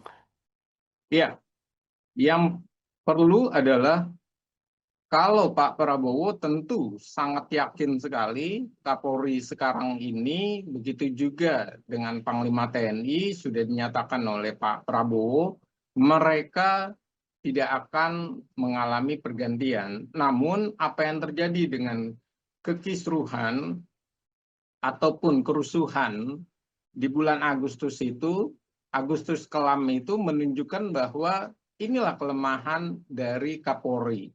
Bagaimana ia tidak bisa menunjukkan apa yang harus dilakukan oleh Polri. Dalam hal ini kepolisian harus mengayomi masyarakat, melindungi masyarakat, dan mereka memang berada bersama rakyat, bersama masyarakat. Walaupun mereka menjadi aparat dari dalam hal ini keamanan, dan tentu saja mereka tidak boleh lebih mengedepankan mendukung hal-hal tindakan represif tapi mencederai dari masyarakat, dan ini yang seringkali terjadi, dan saya rasa ini adalah suatu hal yang menjadi catatan tersendiri dari Agustus kelam kemarin, dan kita bisa melihat apa yang terjadi dengan Pak Listio misalnya. Kita sempat mungkin saja berharap bahwa Kapolri saat itu responnya begitu cepat. Ia turun, ia mengatasi, ataupun ia menunjukkan bahwa pasukannya atau institusinya yang dipimpinnya ini benar-benar mengerti menghadapi demonstrasi masyarakat dengan tidak represif. Minimal saat itu banyak yang berharap diturunkanlah dari polisi wanitanya, dan ternyata tidak diturunkan saat itu. Dan ini adalah sebuah bentuk dari kesalahan, dalam hal ini kesalahan tepatnya membaca atau memprediksi hal yang semestinya buru-buru dilakukan. Dan ini adalah sebuah tragedi yang saya rasa reformasi Polri akhirnya menjadi sebuah keniscayaan yang tidak bisa diabaikan lagi. Mhm. Dengan penunjukan Menko Polkam yang sekarang yaitu Pak Jomari Caniago ini, Bang Efriza, artinya ini juga kemudian menegaskan bahwa nantinya ada tugas berat juga bagi Menko Polkam begitu ya untuk mengantisipasi hal tersebut termasuk juga dalam kaitannya reformasi Polri ini. Karena kan latar belakangnya adalah TNI begitu ya dan Pak Budi Gunawan ini sebelumnya adalah Kepala BIN bahkan. Iya, tentu saja ini perdebatannya yang nanti akan sangat sengit di dalam tentu bagaimana soal Polri ini akan didirikan. Karena saat ini isunya atau wacananya banyak yang mengharapkan Polri bersama TNI kembali, itu yang pertama, atau yang kedua, Polri berada di sebuah kementerian, tidak lagi langsung di bawahnya Presiden misalnya. Dan hal ini tentu saja membuat kekhawatiran, tapi dengan dipadu-padankannya, satu adalah adanya lembaga ataupun institusi yang akan melakukan reformasi Polri, ditambah dengan Menko Polkam yang baru, saya rasa sinergi itu bisa tercapai karena kita melihat selain dari track record-nya Pak Jumari Caniago yang tentu saja dinilai oleh Pak Prabowo baik, dan berikutnya juga kita bisa melihat keterhubungannya. Tidak mungkin, ataupun bahasa sarkasnya, kader Gerindra akan mengecewakan seorang Presiden Prabowo. Dan tentu saja ia mengetahui reformasi Polri itu bisa disinergikan dengan orang-orang terdekat, orang-orang yang sangat loyal kepada Pak Presiden Prabowo. Dan ini adalah sebuah hal yang sangat penting. Nah, namun yang perlu dijaga adalah bagaimana Polri ini ke depannya jangan sampai partisan. Dan ini adalah sebuah hal yang penting juga untuk dipahami oleh para pemangku jabatan saat ini, bagaimana memposisikan Polri. Satu sisi memang dia sebagai bagian dari alat negara, sisi yang lain dia juga tidak boleh menjadi alat negara yang malah mengecewakan masyarakatnya sebagai orang-orang yang semestinya dilayani oleh Polri itu sendiri. Mhm. Oke, nanti artinya kita akan menunggu ya, Bang Efriza ya, bagaimana nantinya gebrakan yang akan diambil oleh Menko Polhukam yang baru, yang sedianya umurnya memang sudah menginjak 77 tahun, tadi disampaikan juga oleh Pak Jobari Caniago begitu ya, tapi memang sinergitas tadi intinya untuk kemudian bisa dilakukan agar ada reformasi terhadap Polri ini sendiri.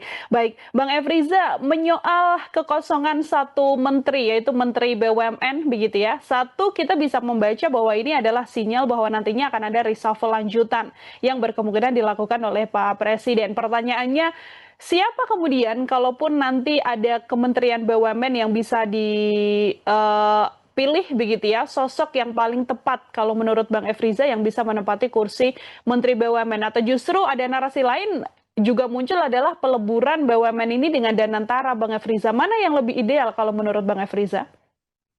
Iya, kalau kita melihat apa yang terjadi, kita bisa memahami satu sisi bahwa Pak Presiden ini banyak yang memperkirakan reshuffle ini dalam situasi yang tidak tenang.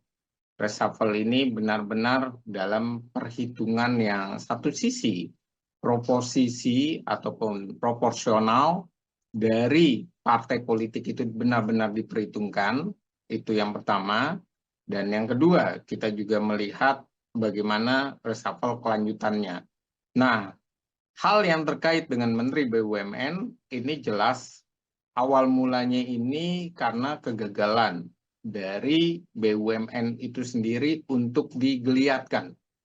Malah yang ada Pak Presiden menyatakan BUMN ini bergeliat antara mau dan tidak mau, namun nyatanya penyedot dalam hal ini menyedot anggaran APBN ini begitu besar sampai penyertaan modal negara pun ikut tersedot oleh BUMN. Dan situasi ini tentu saja yang narasi yang tinggi adalah terkait dengan Danantara. Danantara ini tentunya adalah Pak Rusan. Dalam hal ini, Rusan ini kita tahu dia bagian dari Wakil Menteri BUMN sebelumnya. Dia adalah tim dari kampanye Prabowo Gibran dan dia adalah pengelola dari Danantara. Namun persoalannya adalah rasa-rasanya Pak Prabowo juga memikirkan kalau ditinggalkan posisi investasi yang dipegang oleh Pak Rusan ini, situasinya seperti apa. Dan hal inilah yang kemudian diperhitungkan pula oleh Pak Prabowo. Karena satu sisi kalau dinaikkan lagi dari Gerindra juga menjadi sebuah hal yang mengesankan seluruh partai politik ini terkesan tidak punya kekuatan yang besar selain partainya Pak Prabowo.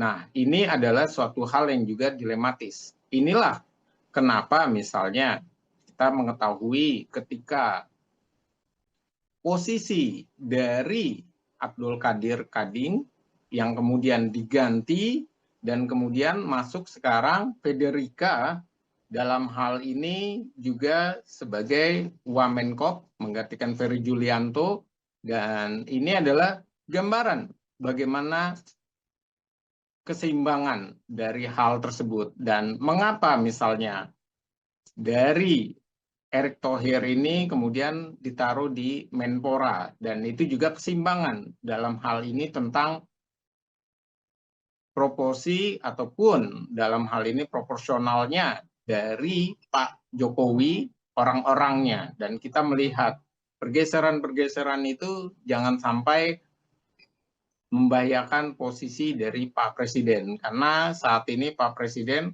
masih belum menempatkan dua partai politik di dalam pemerintahannya, yaitu Nasdem yang satu, yang kedua adalah PDI Perjuangan. Hal ini kalkulasinya masih tinggi dan kemungkinan besar saya melihat Pak Ruslan dalam hal ini, Rusla ini bisa masuk ke dalam dan ia bisa dipercaya, namun lagi-lagi tentu kalau hal itu harus diambil, maka partai mana yang harus menempati posisinya Menteri Investasi misalnya, ataupun di dalam Kementerian Investasi itu sendiri yang ditinggalkannya. Dan ini artinya hitung-hitungan itu betul-betul diperhitungkan sekali oleh Pak Prabowo, karena kalau tidak, yang ada dengan polanya yang sifatnya tidak langsung menyeluruh tapi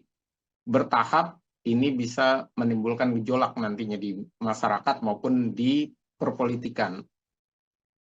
Itulah kemudian mengapa Pak Presiden tidak buru-buru begitu ya, Bang Efriza ya, kalaupun harus menempatkan seseorang di posisi-posisi yang kosong. Seperti kemarin kita lihat Menko Polkam dan juga Menpora, ya dibiarkan kosong terlebih dahulu sebelum akhirnya kemudian diisi oleh sosok yang baru. Terakhir dari saya, Bang Efriza, masih beberapa banyak nama-nama di Kementerian Presiden Prabowo Gibran ini yang publik menilainya bekerjanya masih kurang bagus begitu ya, atau bahkan tidak punya sumbangsi yang cukup besar juga bagi kabinet. Kira-kira kalau nama-nama yang berpotensi secara kinerja kemudian bisa di-reshuffle atau diganti oleh Presiden Prabowo, siapa saja, Bang?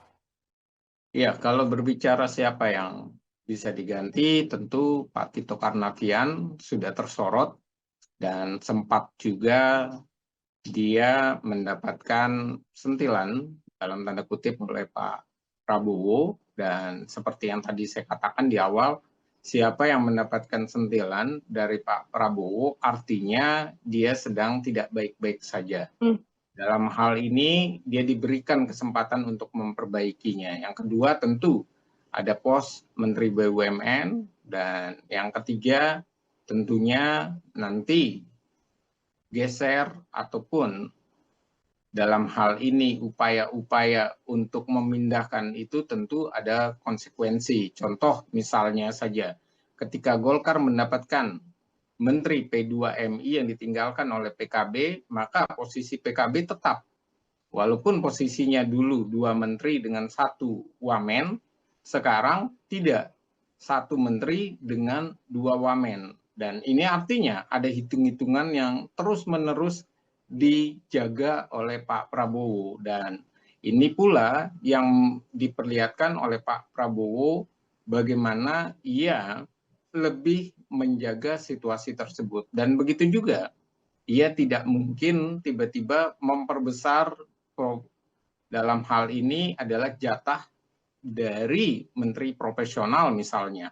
Tiba-tiba diperbesar, ditinggikan, namun lagi-lagi kata kuncinya orang-orang yang dipilih oleh Pak Prabowo adalah orang-orang yang benar-benar berkeringat sama Pak Prabowo, loyalitasnya luar biasa tinggi, dan tentu saja yang paling mengagetkan, saya rasa ini sangatlah tidak mungkin kalau seandainya benar-benar dilakukan, kalau ada pertarungan antara geng Solo yang dikatakan, kalau Menteri Pratikno itu diganti.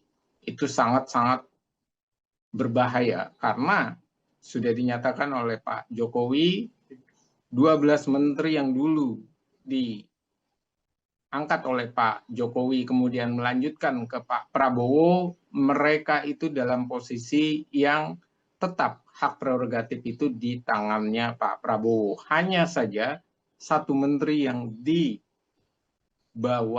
diusulkan oleh Pak Jokowi kepada Pak Presiden Prabowo, yaitu adalah Pratikno. Jadi saya rasa soal geng Solo itu dengan narasi apa yang dikatakan oleh Pak Jokowi ini memperlihatkan narasi tentang geng Solo itu tidak benar-benar menjadi pemicu dari reshuffle ini. Tapi yang menjadi pemicu reshuffle ini adalah pembersihan dari situasi secara politik, bagaimana merespon atas kekisruhan supaya kehidupan politik kita lebih baik, baik dalam pembuatan kebijakan maupun keamanan, dan itu yang sedang dibangun oleh Pak Prabowo. Yang kedua, secara ekonomi, dan yang ketiga adalah membersihkan orang-orang yang benar-benar tidak bisa loyal, tidak bisa selaras dengan keinginan presiden, dan juga yang tersangkut dengan korupsi. Jadi siapa lagi berikutnya? Bisa jadi Tito, Budi Gunadi Sadikin, dan kemudian ada beberapa menteri lagi yang saya rasa Pak Prabowo sudah mempunyai hal itu di kantong. Jadi reposisi ini saya rasa bisa sampai Oktober. Oke, kita akan melihat nanti ya bagaimana kemudian reshuffle lanjutan karena reshuffle kabinet lanjutan yang kemudian dilakukan oleh Presiden Prabowo Subianto. Ada beberapa kursi yang diisi Menko Polkam, kemudian Menpora yang sebelumnya kosong, tapi sekarang kemudian menyisakan satu kursi yaitu Menteri BUMN yang kosong, Wamenaker yang sebelumnya kosong juga sudah diisi. Terkait nama-nama yang kemudian dipilih oleh Presiden Prabowo untuk menduduki kursi yang sempat kosong ini, Bang Efriza silahkan sebagai pengantar, Bang. Iya, apa yang saat ini terjadi, kita bisa melihat bahwa yang pertama saya sampaikan reshuffle kali ini menunjukkan benar-benar Pak Prabowo menunjukkan inilah hak prerogatif dari Presiden Prabowo secara individunya sebagai presiden. Dan yang kedua, kita juga bisa melihat bahwa ini adalah gaya baru dari reshuffle karena reshuffle-nya itu sistemnya berkelanjutan.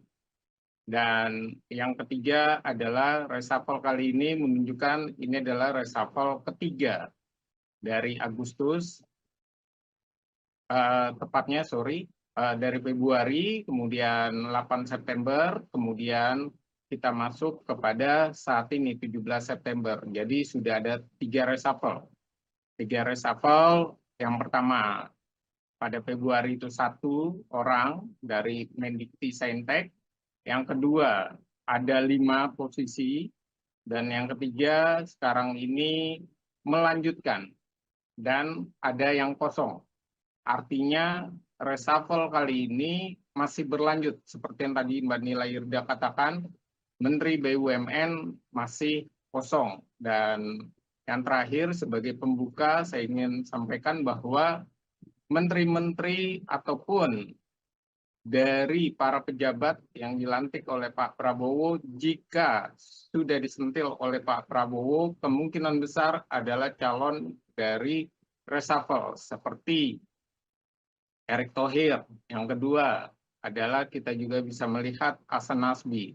Jadi Pak Prabowo walaupun ia masih menunjukkan sebuah persahabatan, sebuah kehangatan, tapi yang namanya reshuffle tetap dilakukan oleh Pak Presiden. Artinya Pak Presiden memberikan jangka waktu. Jadi seperti misalnya Tito Karnavian bukan tidak mungkin lain waktu ia kena reshuffle. Begitu juga yang terjadi seperti kasusnya Budi Ari maupun yang terbaru adalah Erick Thohir.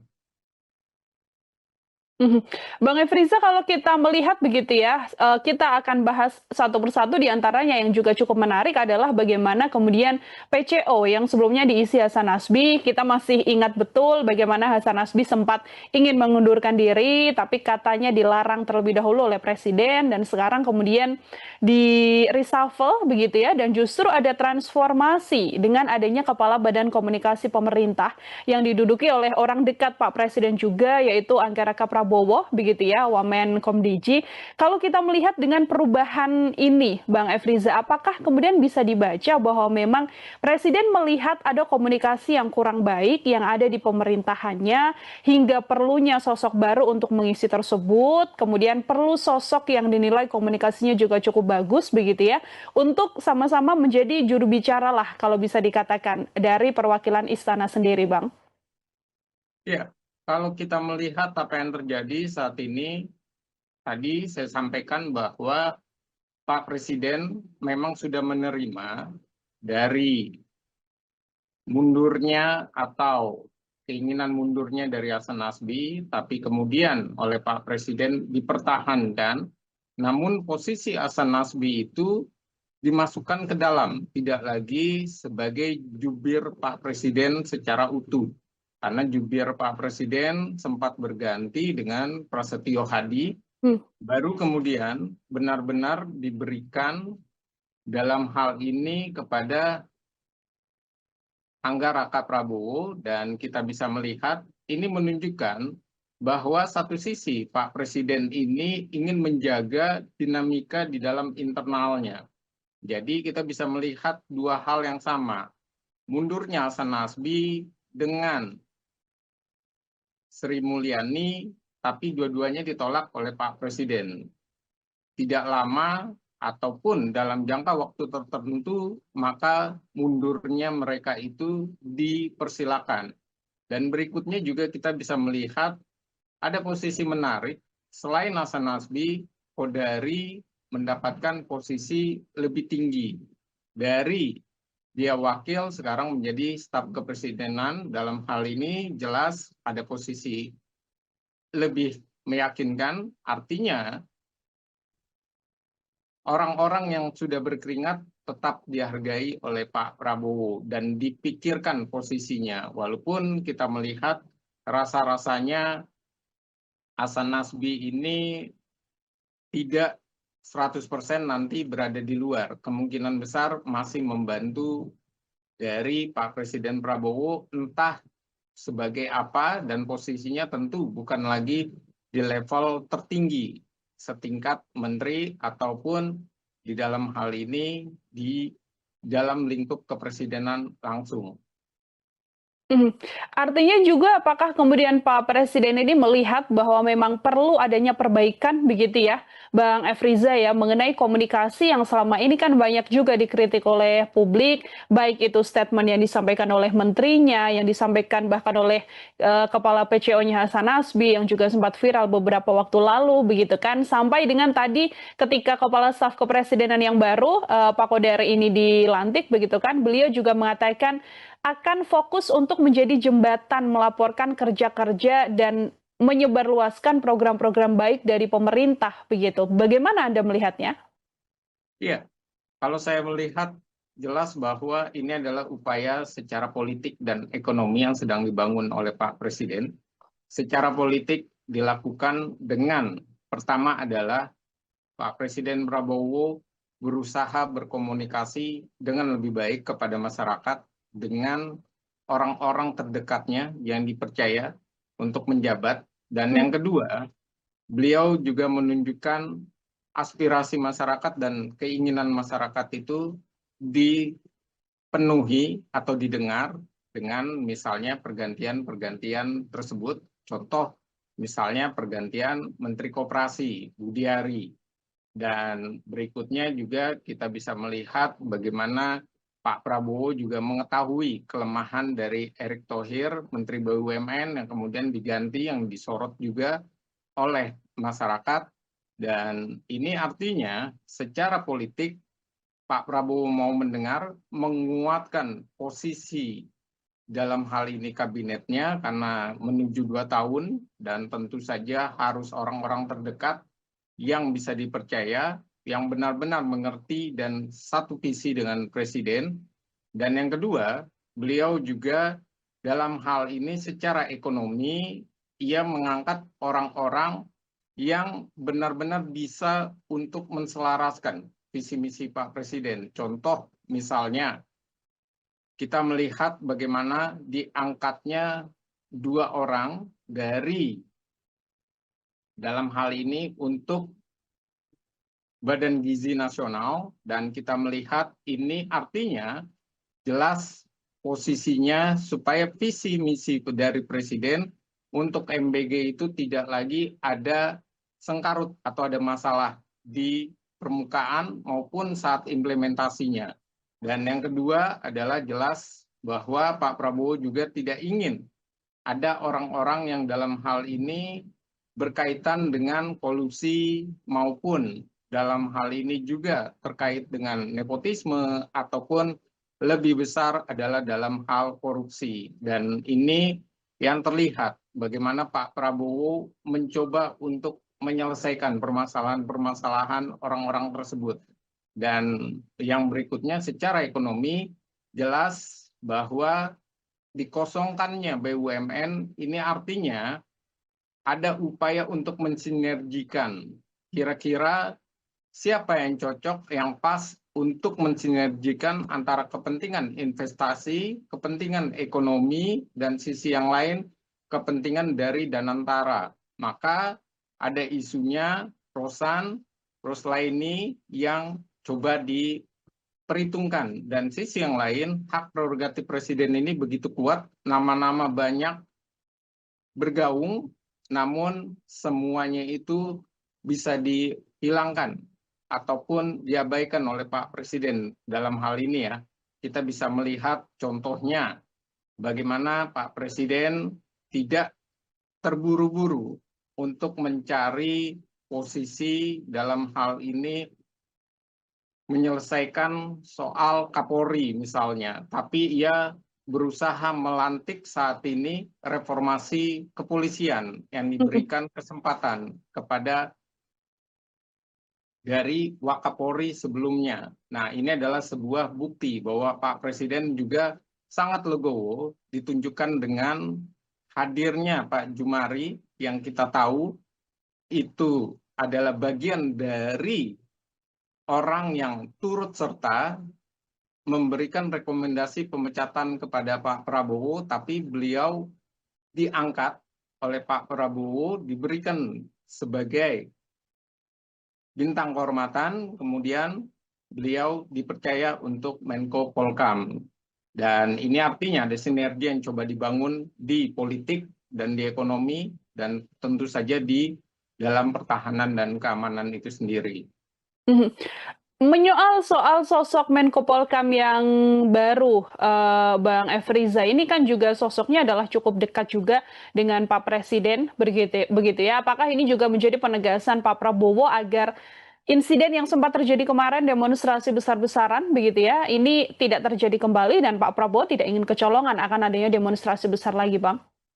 Iya, ini yang terjadi kemarin, kerusuhan, demonstrasi yang menyebabkan kericuhan, itu kita bisa mengakui bahwa Pak Prabowo pun jengkel karena tidak adanya sebuah kepekaan atau respon cepat dari Menko Polkam. Kemudian beliau memberikan hal ini kepada Pak Jumari Caniago, dan ini artinya menunjukkan bahwa saat ini Pak Presiden ingin menunjukkan kepemimpinan yang baik, satu, dan yang kedua adalah keseriusan supaya negara kita ini aman, baik dalam pertahanan dan juga dalam soal keamanan. Dan berikutnya adalah ini menunjukkan Pak Prabowo saat ini memberikan kesempatan itu dipegang oleh TNI. Ini menunjukkan satu sisi ada suatu hal yang perlu direformasi dulu di kepolisian, karena perdebatannya kan tentang Menko Polkam itu ada 3, ada yang menginginkan dari sipil, ada yang menginginkan dari kepolisian, dan tentu saja ada kekhawatiran kalau dari pihak TNI. Namun hal ini terlihat sekali dibantah oleh Pak Prabowo dengan mengangkat Pak Jumari Caniago yang merupakan kader Gerindra dan diberikan posisi yang terhormat. Artinya dia mensinergikan TNI, Polri, dan tentu di dalamnya ada Menhan. Ini semua menjadi satu kesatuan paket yang menarik, sekaligus juga dengan keinginan reformasi Polri. Bisa jadi nanti reshuffle berikutnya kita akan melihat pergantian dari Kapolri, Listio Sigit, yang mungkin saja itu akan masuk di dalam sebuah kerangka bangun yang baru, yang lebih bisa dipercaya oleh masyarakat. Mhm. Bang Efriza, ini menyoal tadi, Bang Efriza menyebut bagaimana Kapolri banyak yang mendesak agar Kapolri diganti, begitu ya Bang Efriza ya. Tapi ini kan ketegasan yang sampai detik ini disampaikan Pak Presiden adalah dengan menunjuk penasihat khusus Presiden bidang Kamtipnas dan reformasi Polri, begitu kan. Yang juga kemarin sempat disinggung harus ada reformasi Polri. Artinya dengan penunjukan Abadoviri, begitu ya, mantan Wakapolri ini untuk mengisi penasehat khusus dan juga reformasi Polri ini menjadi penegasan juga bahwa Pak Presiden juga menjawab demonstrasi dari massa dan mendengarkan suara dari rakyat mengenai reformasi Polri ini. Iya, jelas bahwa Pak Presiden sangat memperhitungkan reformasi Polri dan kita tahu bahwa Polri saat ini berada di bawahnya Presiden dan tentu keinginan dari DPR pun sudah didengar bahwa Pak Presiden ini harus terlibat langsung. Namun saya mengapresiasi bahwa Pak Presiden lebih memilih mengangkat penasehat untuk reformasi Polri salah satunya. Dan mengapa hal itu artinya Presiden ini dalam kapasitasnya mencoba mengkoordinasi, mencoba untuk mengevaluasi sekaligus dia memberikan atau memantau dari proses tersebut. Tapi dia memberikan pembatas yang jelas bahwa presiden ini tidak ingin terlibat lebih jauh. Bahkan menariknya yang diangkat ini adalah orang yang pernah menjabat sebagai Wakapolri. Dan ini artinya jelas institusi kepolisian ini harus dibangun dengan narasi yang pertama dia harus menjadi pengayom bagi masyarakat, yang kedua bagaimana kulturnya itu dibangun dengan lebih baik, jangan sampai ada tindakan-tindakan represif dan juga mengedepankan hak asasi manusia, dan yang ketiga harapannya yang terbesar dari masyarakat, reformasi Polri ini sangat sulit berjalan jika kepalanya atau Kapolrinya itu belum diganti. Dan sepertinya hal ini tidak lama lagi. Rasa-rasanya Pak Presiden ini ingin memberikan sebuah sinergi dulu, mau melihat bagaimana Pak Listio Sigit sebagai Kapolri bisa tidak melakukan sebuah upaya dalam hal ini reformasi Polri. Karena kita tahu reformasi Polri itu sudah dinyatakan cetak birunya sudah ada, struktur maupun di dalam hal ini secara kelembagaan pun juga sudah kuat, tapi secara kultural ini masih lemah dan belum berjalan. Dan inilah yang juga digelorakan oleh para tokoh agama yang dalam hal ini Gerakan Nurani Bangsa kemarin mereka menyatakan reformasi Polri itu menjadi sebuah hal yang bisa kita katakan semangat bersama dari suatu bangsa. Dan ini kesempatan baik bagi Listio Sigit untuk menunjukkan dirinya tidak partisan, dirinya tidak lagi terkait dengan geng Solo yang sering diperdebatkan, dan juga Listio Sigit menunjukkan reformasi Polri itu bisa meski saat ini ia sebagai Kapolri benar-benar dalam persepsi di masyarakat tidak lagi citranya kuat dan dianggap layak masih memimpin sampai akhir jabatan Kapolrinya. Mhm. Kalau kita membaca bagaimana kemudian, reformasi Polri begitu ya, Bang Efriza ya, dengan desakan yang muncul adalah penggantian Kapolri. Kalau Anda melihatnya apakah sedianya ada urgensi tertentu untuk kemudian mengganti Kapolri, Jenderal Listio Sigit Prabowo, kalau secara kinerja atau seperti apa, Bang? Ya, yang perlu adalah kalau Pak Prabowo tentu sangat yakin sekali Kapolri sekarang ini, begitu juga dengan Panglima TNI sudah dinyatakan oleh Pak Prabowo, mereka tidak akan mengalami pergantian. Namun apa yang terjadi dengan kekisruhan ataupun kerusuhan di bulan Agustus itu, Agustus kelam itu menunjukkan bahwa inilah kelemahan dari Kapolri. Bagaimana ia tidak bisa menunjukkan apa yang harus dilakukan oleh Polri. Dalam hal ini kepolisian harus mengayomi masyarakat, melindungi masyarakat, dan mereka memang berada bersama rakyat, bersama masyarakat.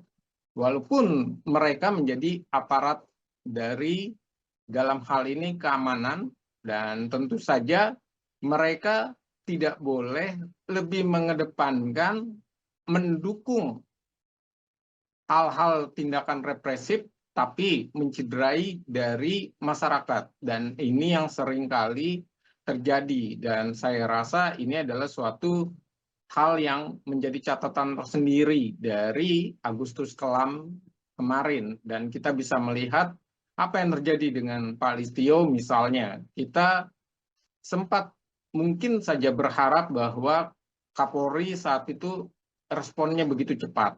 Ia turun, ia mengatasi, ataupun ia menunjukkan bahwa pasukannya atau institusinya yang dipimpinnya ini benar-benar mengerti menghadapi demonstrasi masyarakat dengan tidak represif. Minimal saat itu banyak yang berharap diturunkanlah dari polisi wanitanya, dan ternyata tidak diturunkan saat itu. Dan ini adalah sebuah bentuk dari kesalahan, dalam hal ini kesalahan tepatnya membaca atau memprediksi hal yang semestinya buru-buru dilakukan.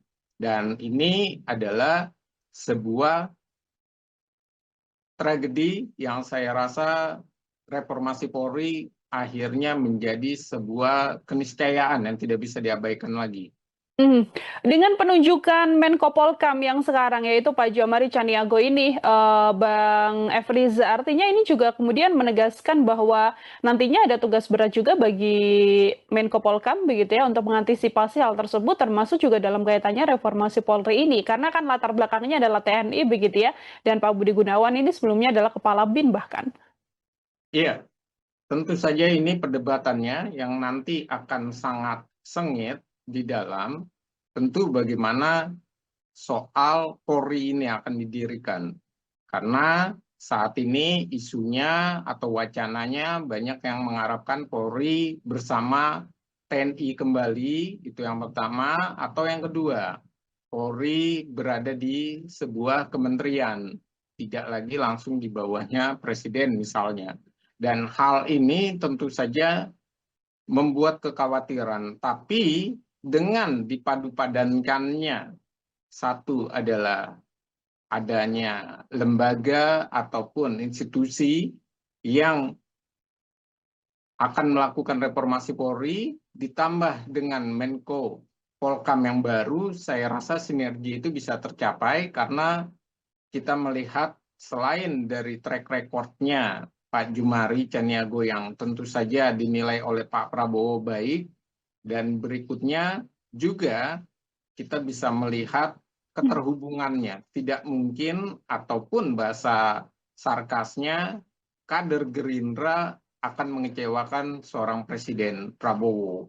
Dan tentu saja ia mengetahui reformasi Polri itu bisa disinergikan dengan orang-orang terdekat, orang-orang yang sangat loyal kepada Pak Presiden Prabowo. Dan ini adalah sebuah hal yang sangat penting. Nah, namun yang perlu dijaga adalah bagaimana Polri ini ke depannya jangan sampai partisan. Dan ini adalah sebuah hal yang penting juga untuk dipahami oleh para pemangku jabatan saat ini, bagaimana memposisikan Polri. Satu sisi memang dia sebagai bagian dari alat negara, sisi yang lain dia juga tidak boleh menjadi alat negara yang malah mengecewakan masyarakatnya sebagai orang-orang yang semestinya dilayani oleh Polri itu sendiri. Mhm.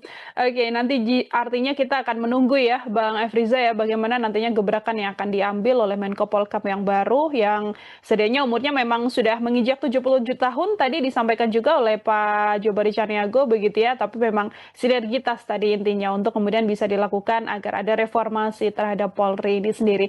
Baik, Bang Efriza, menyoal kekosongan satu menteri, yaitu Menteri BUMN begitu ya, satu kita bisa membaca bahwa ini adalah sinyal bahwa nantinya akan ada reshuffle lanjutan yang berkemungkinan dilakukan oleh Pak Presiden. Pertanyaannya, siapa kemudian kalaupun nanti ada Kementerian BUMN yang bisa dipilih begitu ya, sosok yang paling tepat kalau menurut Bang Efriza yang bisa menempati kursi Menteri BUMN, atau justru ada narasi lain juga muncul adalah peleburan BUMN ini dengan Danantara, Bang Efriza. Mana yang lebih ideal kalau menurut Bang Efriza? Ya, kalau kita melihat apa yang terjadi, kita bisa memahami satu sisi bahwa Pak Presiden ini